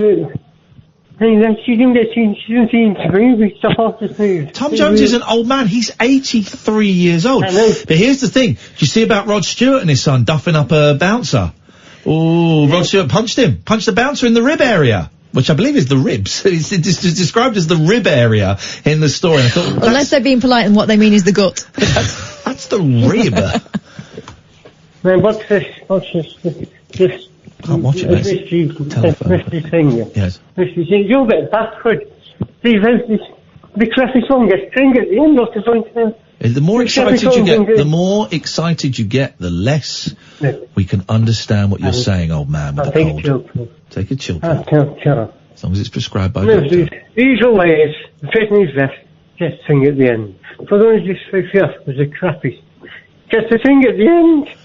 Oh, the person who gets voted off gets to sing at the end. Yeah. So hang on, so how does it work, Catherine? Do they get voted off as not being any good? In the studio, the audience have got like an app or something they can choose. They have, each one is a heat, so you got two singers up at the one after the other, then you choose between those two, and then the one at the end that gets voted off out of the three, because there were three, weren't there? There was... Gosh, you're making the rules. Yes, there were six, but there were three, there was a bottom three. Right. And then one gets voted off. By whom? The audience, the studio audience. Okay. And that person... They get to sing again? They shout, take it off! Take it Does off! it play Who Are You by The Who like it did on the American clip? I don't remember that, I just remember, take it off! Take it off! And then they took it off, and then everyone went, oh, it's, that fella from the news. Jonathan Russell, I'd say it was. Yeah. Jonathan Russell, it's Alan Johnson. And everyone Nobody else knew. Is Who it? was he? Exactly. Is he Michael Portillo? I wouldn't have a clue who Alan Johnson was. But Jerry, thank you very much indeed. Roger, you're so good. Roger's then replied about why What's-His-Face was in London at the weekend, you scumbags. What does that even mean? Lycett. I saw him tonight. He was pre-recorded from last year, apparently. I saw him tonight, as I said in my excellent story. Words are my tools, but also some of my listeners are my tools, and Roger is my biggest tool of all. Good evening, Harry. Good evening to you both. Hello, Harry. Hello, Catherine. Hello, Harry. Hello, Harry. Oh, I see. No, we're just waiting for you to launch into... Your turn to say your thing. Oh, well... You know, so many subjects have come up and I've got very nervous. First time caller. How long you been listening for? Well, I've been catching up on all your podcasts, so I've kind of got about 4 different versions of Iain Lee going on in my ears at the minute. Before I get my bell out... Would you say you're a short-time listener? A medium-time listener? Or a long-time? I'm a long-time listener. First of all, no. It's not long time, it's long-term. Oh. Long-term listener, first-time caller. How long have you been listening for? Like a syndrome. How long have you been listening for? Over a year. I don't consider... In 2020, hashtag TLNA 2.0... When he says over a year, does he mean like since November? Well, no, because that's not over a year. It was over a year. No, jeez. Hashtag, I've been broadcasting for 22 years. Today's my 22nd... I'm ignoring that. That's one of my lines. This year is my 22nd anniversary being the head of show business. No, it's not. Yes, it is. No, it's not. Hang on. Congratulations on the award, by the way. Thank you. What are you talking about? You deserve it. Yeah, we did. You haven't been broadcasting for 22 years. Yes, I have, actually. Really? Yeah. What, since 1998? Yeah, when the 11 o'clock show started. If I wanted to go back further, I could say 1997 when I was on FM 103.3 Horizon, but I won't. Yeah. 11 o'clock show, September the 20-something, 1998. So this is my... Fair enough, carry on. Thank you. Thank you, darling. Thank you, darling. Thank you, darling. So hang on, wait a minute. Let's address this. Yeah. When are you going to confess your love to Catherine? I confessed it at the end of the New Year's Eve show. I love you, Catherine. You're my best mate. Love you back. Oh, okay. So that wasn't different. See, here's the thing, Harry. I have been through the phase of being young and childish and being afraid of my emotions, as you're going through now. I'm nearly 47, mate. I don't have a problem with telling a mate that I love him. Also, Harry.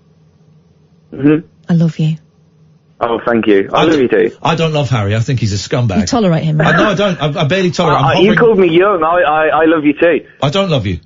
And you're bisexual now, so, we can always arrange something. No, yeah, he's not adult though. Not with kids, I'm afraid, mate. I'm not a kid! You sound about 15. That's what little boys always say. You sound about 15. I just turned... Well, I'm over 30, put it that way. You got a kid's voice. I'd go on some... I'd take some pills, some hormone pills if I were you. Don't do that without a medical expert. Or buy them online. Nope. Okay. Anyway. What was the point of this rather tedious call? I'll tell you what, I bet he's glad he rang. First time caller, I'm really regretting it. We brought divorce up, and I can take it dark, but I was going to actually... you know what? What's your opinion of the Nintendo Switch, Ian? I think it's a great console. I love it. I want to play some more of it. And tomorrow, when I'm streaming, I'm going to try and hook it up to the... I'm going to try and hook it up and stream it online. Harry, I also enjoy the Nintendo Switch. Thanks for asking. Sorry, you play Nintendogs. What's your favourite game on Nintendo Switch? Overcooked. Really? Cooking game. Yeah, me and my girlfriend played it the other day. It's really good. Did you end up shouting at each other? Yes. You're doing it right. It was just like actually trying to cook. Yes. Oh dear. Yeah, well, I'm trying to play Overwatch. I've been listening to you guys while I've been playing Overwatch, and it's been really, keeping me calm. Overwatch on the Nintendo Switch? Yeah, it's hard. Sucks. It sucks. It doesn't work on there. It's flawed. I knew you'd say that. It's a fact. I got it for PS4, It's great on the PS4. It sucks on the Switch. I can't afford that at the minute, but maybe. Well, stop buying so much ganja. And stop buying so many hormone pills online. They're probably not even hormone pills. They're probably just made out of flour and sugar and, balsamic vinegar. Does that work, though? Quite tasty. Hello? Is that another of your recipes? Yep, I'm saying custard and rice pudding. What is wrong with you saying that? You're saying that with scorn in your voice. Yes. You get a tin... Rice pudding's awful. Goodbye, Harry. I'll talk to that idiot. Long time listener, last time caller. I liked him. You get a tin of... What's the brand? The blue... Ambrosia. Tin of blue ambrosia rice pudding. Tin of green ambrosia custard. Put the rice pudding in. You put the custard on top. You can heat it up if you want. I haven't got time. Wow! I'm in there. I just like a tin of custard, me. Okay. I see what I've still got at home that I bought and I'm not eating. Fruit salad and condensed milk. Oh, it's not the war. Come on. I'm having that tomorrow. It is a war. Actually, yeah, you're right. It is a war. What is this thing? I just deleted another guy who DM'd me on Insta saying, oh, you're cute. I think that's the way some people roll. Stop it. The next gay lad that sends me DP or flirty flirts, I'm publishing that as my next Insta post. Okay, guys, you have been warned. Also, please don't try and DM me after midnight because I know what that means. We will. We'll talk about Instagram in a bit because I've been really having fun with it. No. It's time to end. 0344. I'm not saying anything. You were, though. You were about but to say... now you're talking about it. Okay, this is Talk Radio. You do. The Late Night Alternative with Iain Lee on Talk Radio. We have ways of making you talk. My name is Khan. Iain Lee, you're an idiot. Well, I'm not the kind to kiss and tell, but I've been seen with Farrah. I've never been with anything less than a 9. So fine, I've been on fire with Sally Field, gone fast with a girl named Bo, but somehow they just don't end up as mine. It's a death-defying life I lead. I take my chances. I die for living in the movies and TV. But the hardest thing I ever do is watch my leading ladies kiss some other guy while I'm bandaging my knee. I might fall from a tall building, I might roll a brand new car, 'cause I'm the unknown stuntman that made Redford such a star.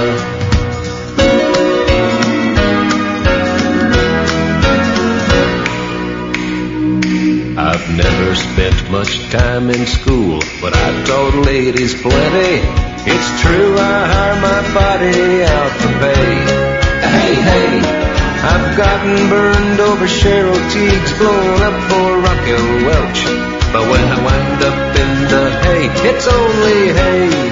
Hey, I might jump an open drawbridge or Tarzan from a vine, 'cause I'm the unknown stuntman that makes Eastwood. 03444991000.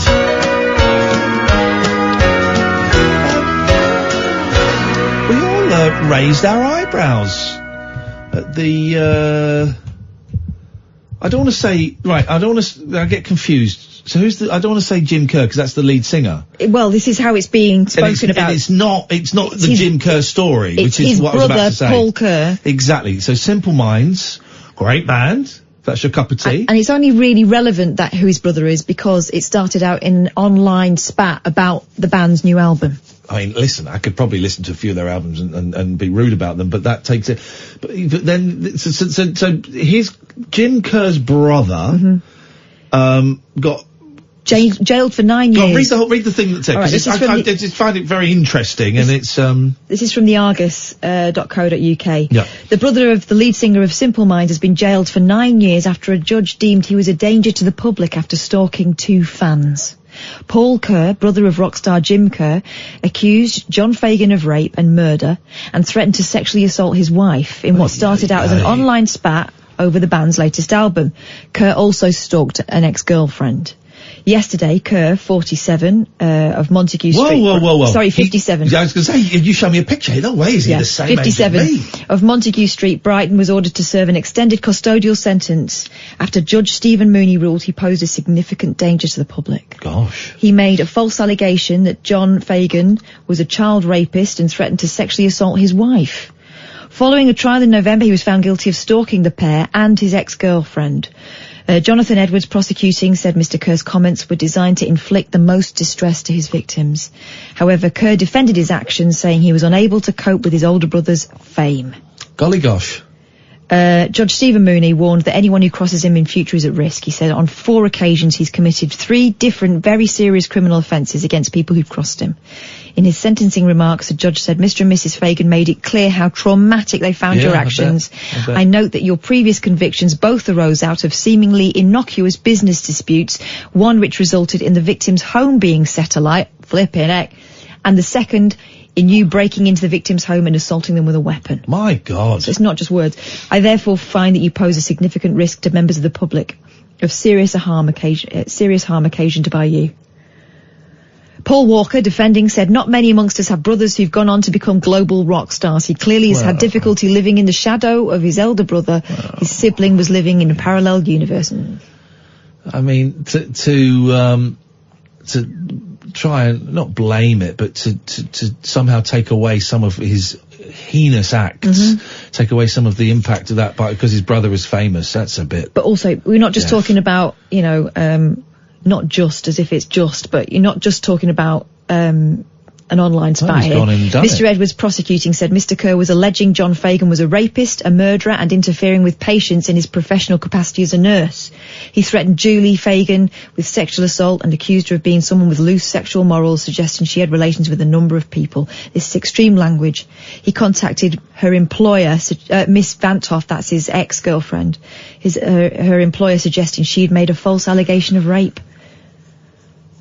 Deary me. God. Mr. and Mrs. Fagan felt unable to enjoy their wedding anniversary in Sicily because of what he was posting. Miss Vantoff said she was unable to sleep. She stopped socialising and in effect became a recluse. She was not getting dressed at weekends, remaining in her flat in her pyjamas. And this is the point, right, when you have stuff like this going on. It's not what they've actually done already, it's what they might do and and they get in your head. Yeah, I'm looking at the paper because there's a story that kind of ties in with this, right? Why can't we all just get on? Here's the thing, you don't like someone. Where have I put the, there it is. If you don't like someone, just ignore them. Just move on, right? There's an interesting story here. 0344 499 1000, by the way. Strictly Judge Shirley Ballas, is that her name? Yeah, Ballas. Has hit out at bullies after an abusive letter calling her a gobshite was hand-delivered to the theatre where she's starring in pantomime. Miss Ballas, 59, said the anonymous abuser had gone a step further than the trolls who attack her online. She posted a photo of the letter about her performance as Mother Nature in Jack and the Beanstalk, which says, remove your head from your... Now, isn't it a funny world we live in? Remove your head from your arse, asterisk, asterisk, asterisk, asterisk. So they took out whole? They took out whole. But left the other bit. Left that bit. Isn't that strange? It concludes, it was a very sad day when you were appointed a judge on Strictly. Miss Ballas responded, well, I guess this one, I'm not in any way saying this is necessarily as bad as what that chap was doing. But it's the thing of disagreeing with people and disliking people. Also bringing it to their place of work. Yeah. Miss Ballas responded, and there is something creepier about someone rocking up. Oh, there's a letter for you, Miss Ballas. They were close. Someone dropped off a letter for you earlier on. Oh, great, oh, jeez, this. She responded, I guess this will never end. Cowardly to just drop it off at my workplace. All the judges on Strictly are there to do the best job we can. Enough is enough now. Positive vibes for 2020, please. I'm there with you, Shirley. I'm there for the positive vibes 2020. All this woman is doing is taking part in what's supposed to be a light-hearted entertainment show to distract you from the grind of everyday life for an hour on a Saturday. The foul-mouthed critic delivered the letter to the Hippodrome Theatre in Darlington, County Durham. Miss Ballas said it was upsetting to go and perform and then read this. Yeah. She told her followers to be strong going into 2020. She posted a video saying, as we know, I had quite a lot of bullying on Strictly this time, and my Instagram inbox was full of horrific and horrendous messages, but this has gone a step further. Now I've had a hand-delivered message. My message for anyone who receives awful messages from people who don't know them is the issue is the other person's issue. It's not so much ours. Last year, the dancer revealed she had messages telling her to die and go kill yourself from viewers of the television programme Strictly Come Dancing. I've had more... I'm laughing because I can believe it, actually. I've had more online bullying this time than I've had in any series, she said. My concern is not so much for myself, it's for the younger people out there. If they do that kind of bullying online, what do they do at work? What do they do at school? It has become the norm. It has become accepted to message people and say, oh, just kill... I've had people say, oh, why don't you just kill yourself? Stop banging on it, just kill yourself. On programmes that you would be surprised had prompted such kind of emotion, but there are people, like whenever you go on GMB... Yeah. Oh, good. The Twitter feeds from some people, and then you look at the rest of their feed, and it's all that every morning, as if they're just talking to the telly, and it's their programme, and you're ruining it. And why are you doing this? It's just continual. I talked about meditating earlier. I talked about hitting more AA meetings. I've got lots of other little subtle changes I've done. They're not New Year's resolutions, because I kind of started them before. I'm doing it just for today. So I'm keeping it just in the day. And one of them is I don't drink lattes anymore. I don't have Mackie D's. I'm not having a Mackie D's today. And one of them is my interaction on social media. So I was doing the thing of muting people who sent me abuse, right? But no, I'm just blocking now. If anyone sends me abuse, I just block. And I know some people consider that as a victory. Yeah. Oh, he blocked me.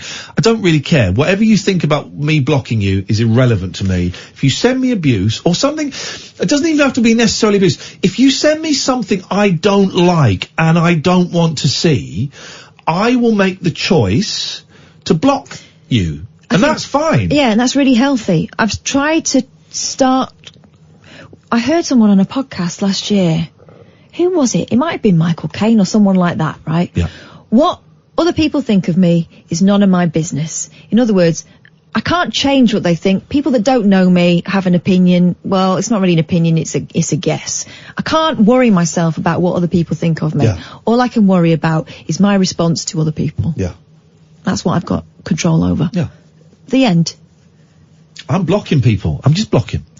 And I'm posting on Twitter a lot less. If you've watched me over the last 2 weeks, I'm posting on there a lot less. I'm kind of like I'm trying to post 3 posts on Twitter a day. I'm not chitty-chatting with people as much. Every now and then someone, I was asking about a specific camera and a couple of people reached out and said, oh, I've used it. And I engaged a little bit with them because it was very helpful, but I'm not really responding. And a couple of people, are you back on the air tonight? Yes, we are. But that's it. I'm not really, so my nose is so itchy. I know it doesn't look very well. So I'm posting on Twitter less, hoping that the tweets will have more impact, whatever that means. But I've really discovered, I read this brilliant book, Busy Phillips, an American actress. And it just found it, so this will only hurt a little bit, or this won't take long, or this will only hurt a bit, I think. This will only hurt a little bit, I think. And it's about her career, it's about her life, it's an autobiography. It talks, this will only hurt a little. This will only hurt a little. Talks brilliantly about misogyny and the patriarchy, not just in Hollywood, but just in life. She talks, very openly about being sexually assaulted as a teenager. But then at the end she goes on to talk about Instagram and how she was one of the earlier pioneers on Instagram, and she's making money out of it. And I thought, gosh, well, I've never really used Instagram. I've posted a few things. So now I'm really having fun experimenting with Instagram. And I've only been doing it for about 10 days. 10 days, 12 days. And I'm doing 1 post a day, maximum 2. And I'm sort of seeing, I'm testing the water to see which posts get a reaction and which don't. I've lost followers. I've lost about 500 followers since I started doing it, because I guess most people started following me when I was in the jungle. Because I went into the jungle, I'd never used Instagram, and I had 300 followers. I came out, had about 40,000. And so I've lost 400 now that I've started doing it daily, and that's fine. It'll go down a bit more, and then it will kind of settle, and I'm hoping I can kind of build it up again. And I'm using it to talk a lot about mental health stuff. I'm doing a lot of mental health stuff there, because I find it is helpful to me more than anything. And then I've tried to sell stuff, and that gets hardly any interaction, like tickets or merch. I put a discount code for our merch up on my Instagram earlier. Hardly any stuff. I put a picture, I got scratched by my cat quite badly on my wrists. And it could be, someone looked at that. I've been really, because I talk about being depressed and stuff, I've been really aware the last few days of covering my wrists up, because it looks like 2 slashes across my wrist. It is what it is. It is 2 slashes across my wrist. But I'm really aware that someone might see that and go, oh, what's he done? What's going on there? So in here I'm quite happy to show it, and I know it is just a cat. But I posted that picture on Instagram, and the first thing I said was, this isn't what it looks like. I made the mistake of picking up George while he was eating, and he scratched me. And most people were like, oh yeah, I've got cats. You got the scar of the cat. Welcome to the club. That's what it's all about. Never touch them while they're eating. Most people. And then there were, the reaction on Instagram is generally so much nicer than Twitter. It is. It does seem to be a nicer vibe, but I don't know whether that's because I've got fewer followers. So much nicer. But then a few people are really going for the, you shouldn't be putting this picture up. This is triggering for people who are self-harming. You need to think more about what you're doing. And I had thought about it. I saw the picture and I did think about it. I didn't think so much about self-harm. I thought more about people who had tried to slash their wrists. Yeah. Or people making the connection and worrying about you. I didn't, no, because I was, no, that wasn't my concern. My concern was that people who had tried to slash their wrists in the past might be upset by Right, okay. That was it. Not what people thought about me, because I knew what had happened. Mm-hmm. Didn't necessarily think about the self-harm, but but I did think about it really hard. And I thought, well, no, I'm going to put in the disclaimer. First thing, this is not what it looks like. This is my cat did this. Yeah. It's kind of it's a funny thing. It's a funny thing. But there are a couple of people who really got very angry, and I tried to engage, and one of them accused me of being Piers Morgan-esque, implying I was bullying her. Didn't say the word bullying, didn't say the word, but, and I was very, very calm. I said, I'm really sorry that you feel like that, but this is not, no, I did consider the implications behind this. And then like about 2 o'clock in the morning, I was still thinking about it. I thought, I'm just going to block them. Because I'm not going to persuade them that one of them said I was an attention seeker on Instagram, guys. A website built for attention seeking. But one of them thought I was doing it to be controversial and edgy no. And I'm not going to convince you otherwise, so I'm just going to block you. Yeah. It's done. Gone. And I'm free from all of that. So that is kind of, I can't remember why I was talking about that, but, Oh, the thing about, you used to mute and you used to sort of tolerate a certain amount. Just blocking. I've got no, and do you know, I've blocked a couple of people in the past, and they've emailed me saying, you've blocked me. You totally misunderstood what I said. Maybe I didn't express it very well. I'm really sorry. It was meant to be a joke. Would you unblock me? People do that. I'll unblock them. Yeah. They do it again. They're gone. But people do that generally. Or I'll go back and have a look at it, and if I think there is perhaps a leeway for misunderstanding, I will unblock them. If it's them calling me an effing C. Well, yeah, that's pretty, here we go. Why, so CeeLo Green wouldn't be on The Masked Singer because? I've heard the bloke in the mask. It does not sound like CeeLo Green. You saying CeeLo Green wouldn't do it because he's a big American star? No. Oh, that was what you said earlier! No. Why would Khalees not do it? Bless you. They don't need to do it. Why don't they need to do it? What, because they need to shift more records over here? Right. Guess who's going to be on the British Bake Off? British Bake Off is massive in America. It is. It's massive in America. Okay, so Hollywood movie star Richard Dreyfuss doing the Bake Off. Someone massive has done it before. Who was it? Richard Dreyfuss. No, someone's done it before. From the Jaws movie. A Celebrity Bake Off, he was quite big. Richard Dreyfuss. I know, he's big. Yeah, but he's a movie star. The Bake Off is the star of Whoa. So let me get this right before we go to the break, and I cut you short. All right, you so that I win this argument. One more time, though, I will snap that off. Proceed, with caution. So, Khalees and CeeLo Green won't go on The Masked Singer because they're too big a star, but Richard Dreyfuss, the star... Please don't put words into my mouth. Put something in your mouth, it'll be a ham sandwich. The star of Close Encounters of the Third Kind and Mr. Holland's Opus... Yeah. He can do Bake Off. It's massive in America. This is Talk Radio. It's electric, it's eclectic, it's always rule-free. It's the late-night alternative with that man, Iain Lee. On Talk Radio. Let's go to Iain. Good evening, Iain. Hello, Iain. Hello, Iain. Can I ask you a serious question? Could you speak closer to your telephone? Can I ask you a serious question? Are you the Irish guy? No, I'm English. Prove it. Well, I am from Manchester, like. Okay, Iain, you can ask me a serious question, because I like you. Oh. I don't know if I like you at the end of this question! You know when you was having difficulties in the past? Yes. Did you ever thought, suicide at your lowest? Like, obviously, speaking of an addiction where you couldn't get it from somewhere. Yeah. You ever thought about when you're having come-downs and cravings for your next, I'm not going to say, like, well, your next opportunity where you wanted to get so, I don't know how. High. Want to get high on drugs. But what was your favourite back then? And obviously drugs are bad if anyone else is listening, but what was the worst one you've ever taken where you can catch up like that? I don't need to. It doesn't matter what the worst one was that I've ever taken.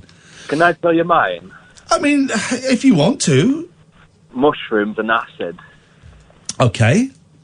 And are you on them now? I'm sober now by 2 days. Congratulations. And I'm planning to stay sober for the rest of the week. But just to the weekend. so you're gonna get through the week, and at the weekend you're gonna get mad for it. No, Ian, I'll spend it on my money in the massage parlour. Okay, all right. Well, Ian, I wish you the very. You didn't let me finish. Well, I don't really want to hear about your sex and.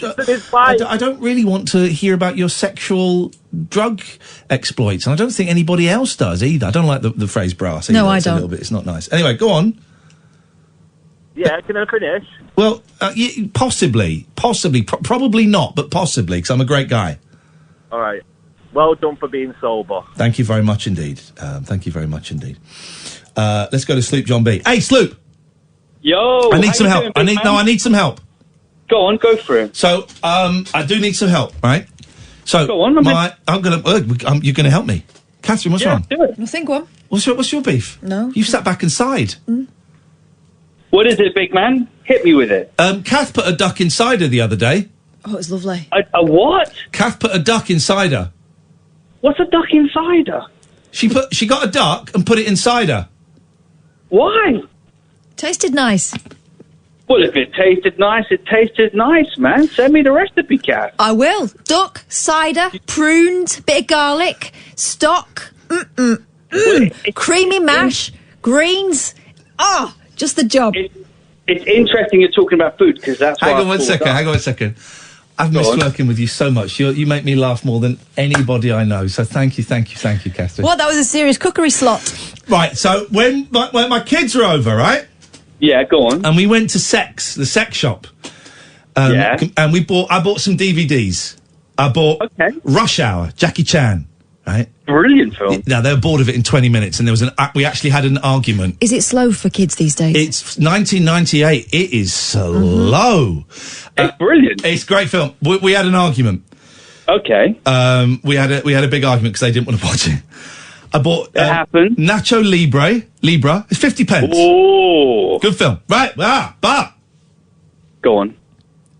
I took a punt, and it was a punt that paid off for £3.50. Go on. For £3.50, I bought the 2015 Royal Rumble. Oh, I thought you were going to say Royal Wedding. I was trying to work out who it was. We watched the whole thing, right? Can I just say? Yeah, go on. So it's a wrestling DVD, right? And the first wrestles were a little bit silly, and there's a bit where my kid went, it didn't look like he hit him there, right?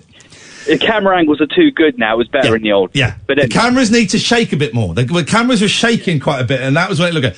Then they didn't have, boy, they did not have ladies wrestling when I was a kid, because that would have made teenage life a whole lot easier, shall we say. Ladies are running stuff now. Ladies are incredible.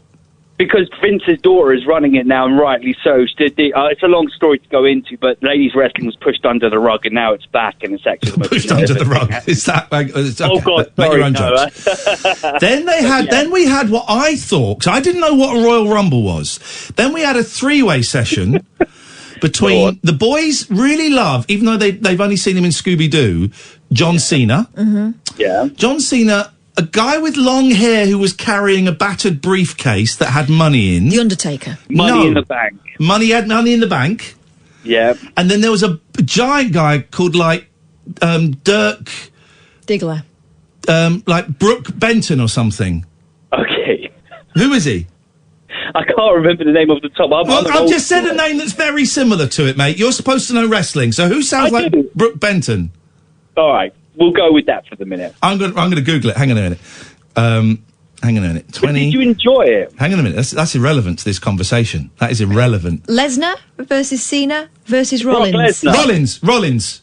Henry Rollins, Seth Rollins. Right. Seth Rollins. Yeah, all right. You could have got that, mate, but Kath got it. Kath beat you to it. I'm just trying to rack my brains. 2015 was such a long time ago. So they're having a three-way, and it was brilliant, and the kids were loving it. The kids were, and I was enjoying it. Up until then, I was a bit, and I sent Kath a text saying, I'm watching this, and it's really ropey. But when it got to the three-way, it was like, oh, this is good. And it was whoever got the first pin down won out of the three of them, right? Okay, yeah. Yeah. And then They still go one-nah, no, two-wah. No, they go 1, 2, and then you bump up. 1, 2, bump up. And I thought that was the Royal Rumble, but then get this, Kath, this is nuts. The Royal Rumble, right? Mm-hmm. Every man for himself. But it's better than that. Like Battle Royale. Every 90 seconds, a new wrestler comes in the ring. 30 wrestlers. To get knocked out, you have to get thrown over the top rope and both your feet have to touch the floor. Do you know what I do? I go in and just be dead quiet. It was insane. And there was one guy, he came out, and because the audience don't know who's coming out, I didn't know any of these people, but they're obviously big stars. Mm-hmm. So the audience didn't know who's coming out, and this guy would come out, and he would look at the guy in the middle and run towards him, jumped in the ring, and the guy picked him up, just chucked him straight back out. My favourite is there's a guy who's like a Hollywood actor and his stuntman double.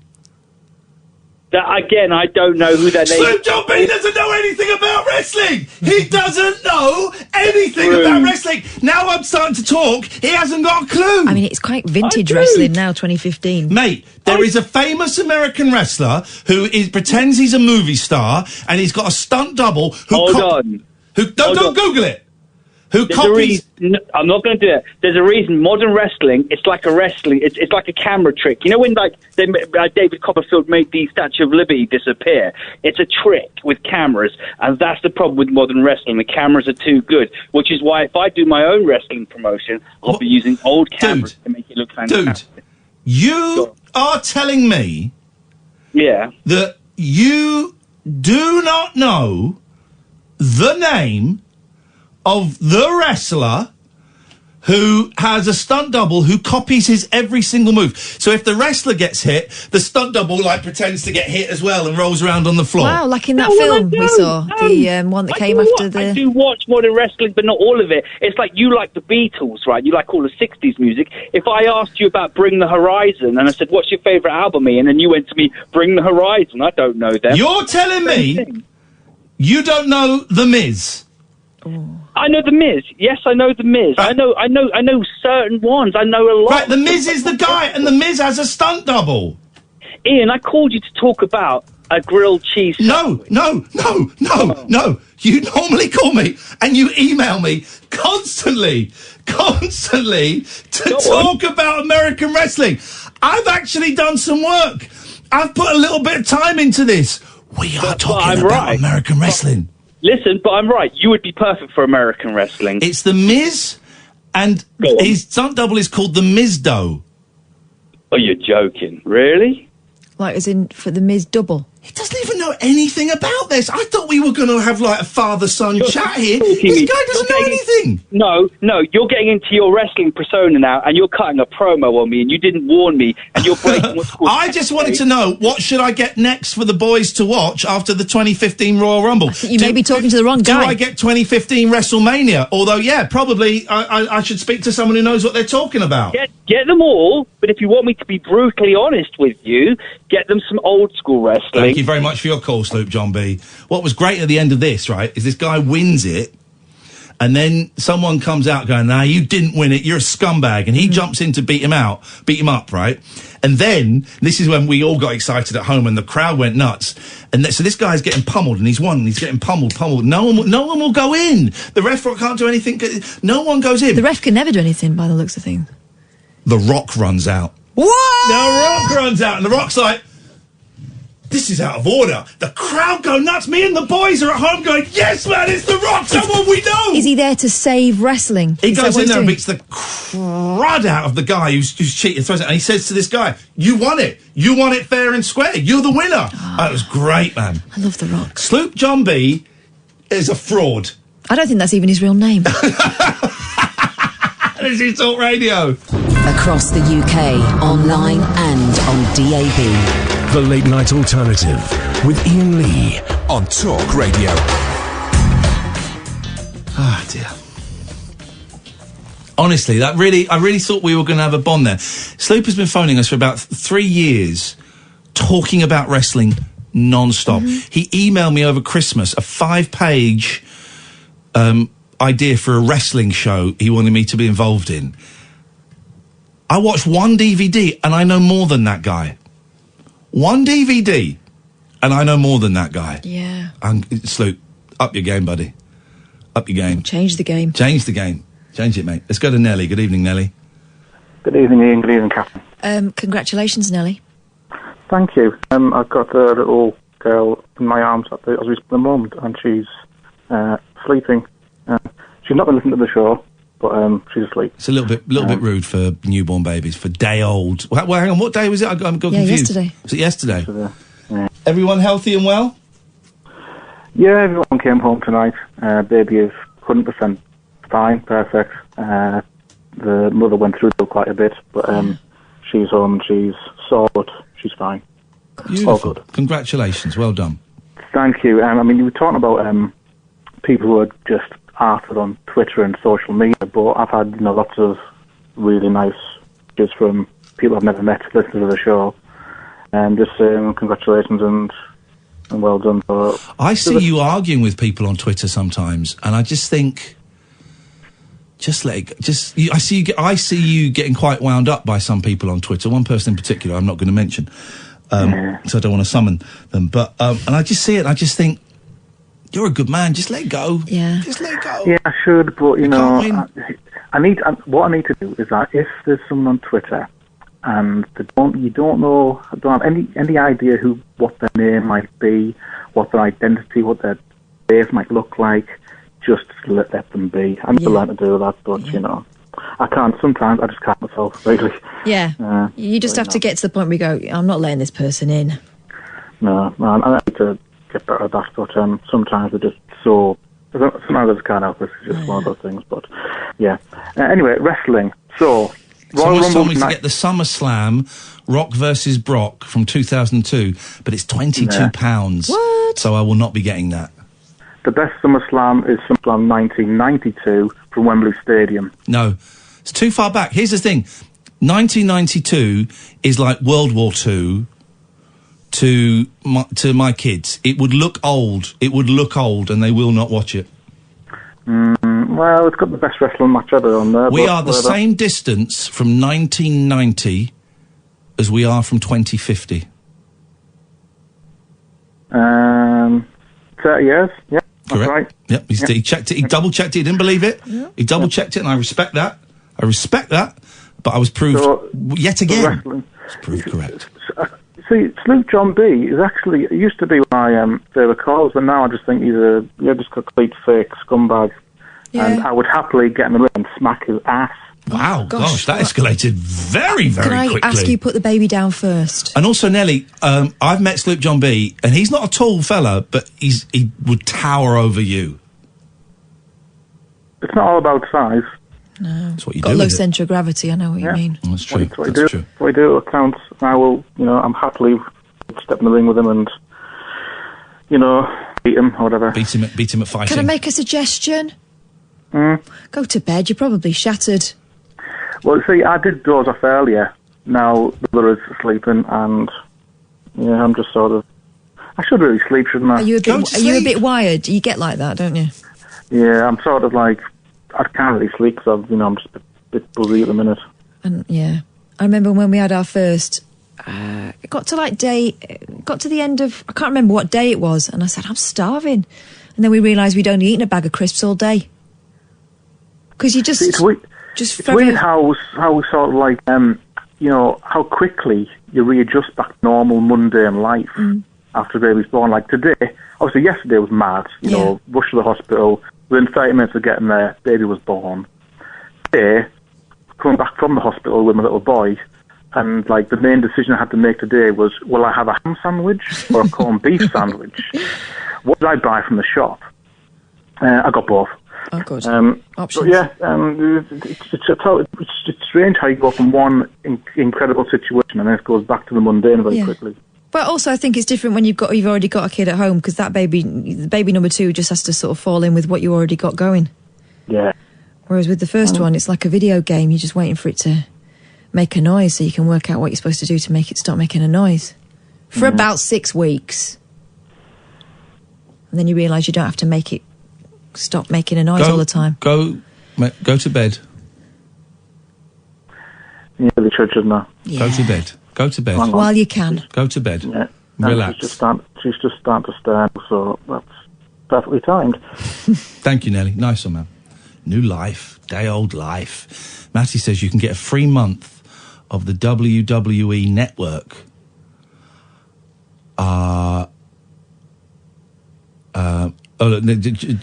now, the Sleep John B coming back with wrestling facts now. He's had 20 minutes too late, to Google mate. it, We can all Google. It's had 20 minutes to Google it, buddy. He told you about absolute prune. So subscribe to the WWE Network. It has a 1 month free trial for new subscribers. Has every WWE pay-per-view.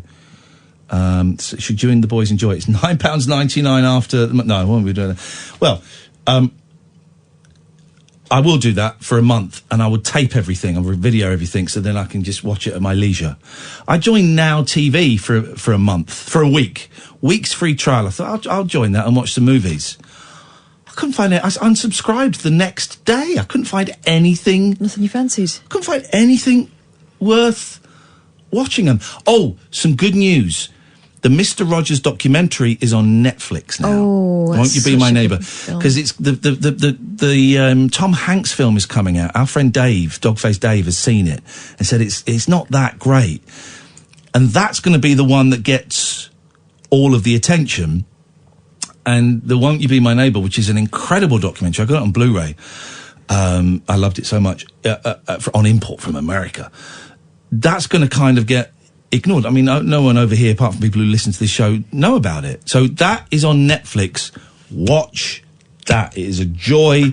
It will fill your heart with love and optimism, and I thoroughly recommend it. I would recommend... Here's my three documentary films you should watch back to back. That, Three Identical Strangers, and Being Frank. Those 3 films... 4. Yep. Bros. If you didn't catch it last Christmas. Yeah, there you go. There's your four Dockers.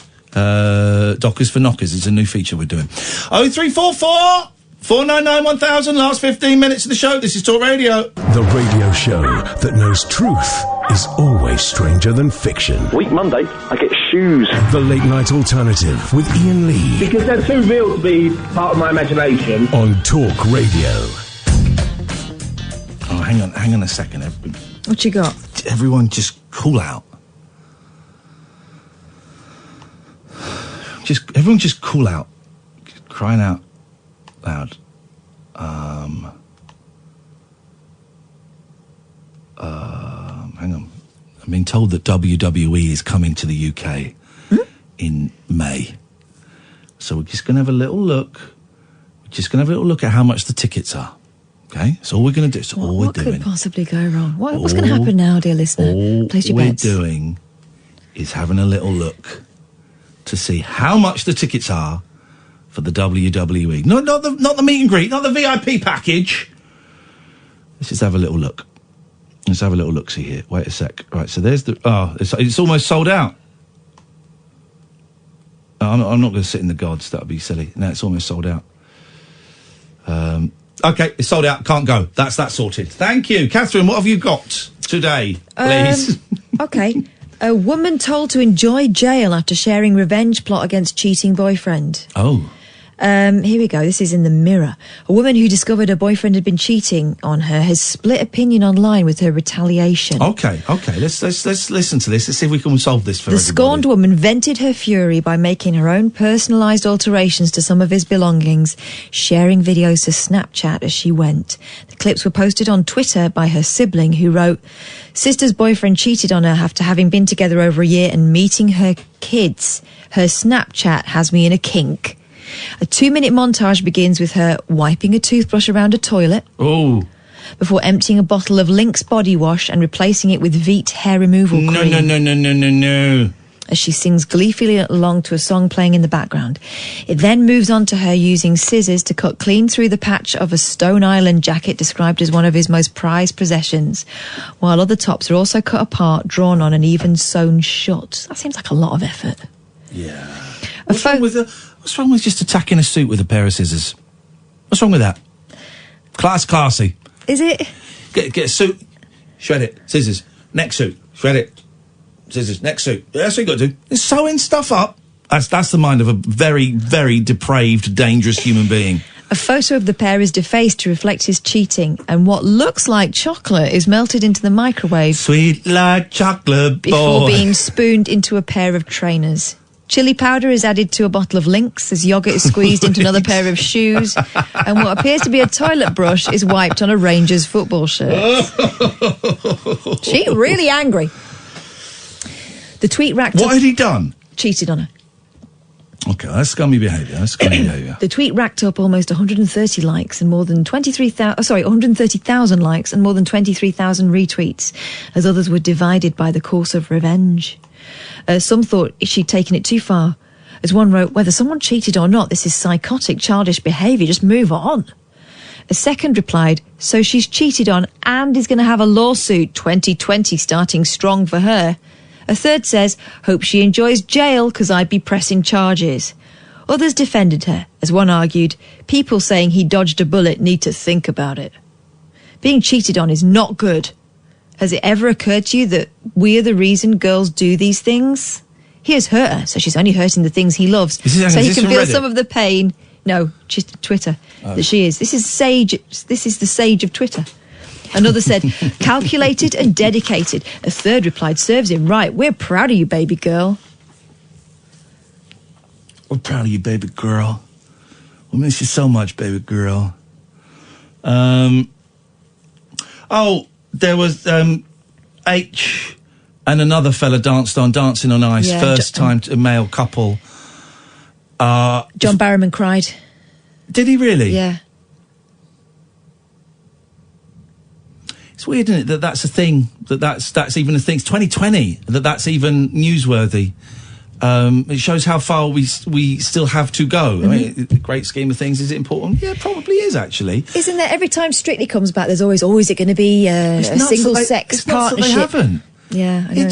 I find it offensive that they haven't. Given that story we did about Shirley Ballas, some of the viewers, could be quite reactionary. I bet if we were to dig around not too much on Twitter, people would be up in arms that two fellas had skated together on an ice rink. I mean, forcing it down my throat. And the thing is, I know this because I didn't see Wurzel Gummidge, but I saw it was trending, and I had a slight connection with it, so I clicked on the trend, and it was people whose flag was the flag of St George, upset that there were two black kids in it. They were brilliant. Doesn't matter. It was really good. Doesn't matter. There were two black kids in it, and people were furious. They were furious. I mean, it's a small minority. I get it. Well, maybe not. It's a load of gobby people on Twitter, but people were furious. So thinking that two blokes on an ice skating show would, they'd be disgusted. Yeah. The tea time show, two fellas? Well, let's just remind ourselves of what happened when we did that experiment in Luton when we were working there. You and another guy walking through the streets of Luton holding hands. And who was it that objected? Quite a young bloke. Yeah. Yeah, it was. With his mum. It's a funny old world, isn't it? It's a funny old world. It's, we've got a long way to go, and I do feel that we are probably going backwards quite a bit with because the people politics and things who are always saying you can't say anything, the people who are always saying you can't say anything and then saying the thing that they apparently can't say, are now saying anything because they seem to have been quite emboldened. I've said this for the last few years, and with Trump threatening to blow up these 50 heritage sites or whatever they are, and seeing these tweets about the black kids on Wurzel Gummidge, and it's disgusting. People actually saying it was disgusting. These poor kids. They were great. They did a really good job. Poor kids. It really is time to close Twitter down. It really is. It really is time to close it down. It was a wonderful experiment. Didn't work, but we tried. It's obnoxious. It's a breeding ground for a-holes. Let's close it down. The world. There have been some good things that have come out of Twitter. We've made some good friends out of Twitter. Matt Haig was a friend because of Twitter. First one that springs to mind.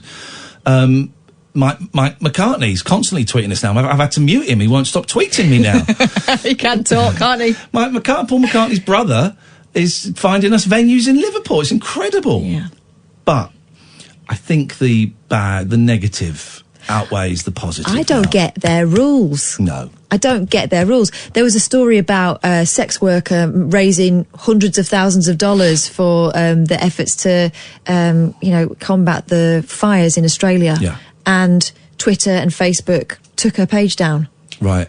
Because she'd put her head above the parapet and said, this is what I'm doing. Right. Meanwhile, Donald Trump threatens a nation, 52 cultural sites. Yeah. And that's okay, apparently. I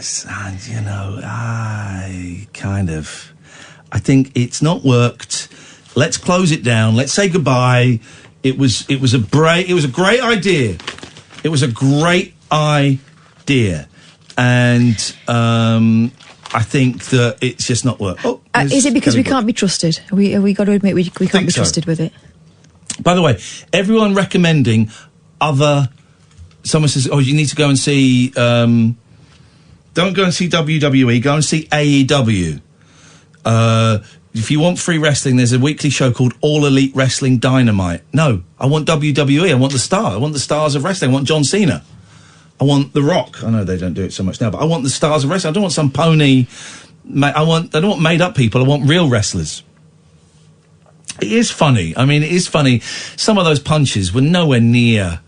But some of the moves are incredible. I mean, they're obviously incredible athletes. That's the thing. They're incredible athletes. Oh, and it's a show. It's a soap opera.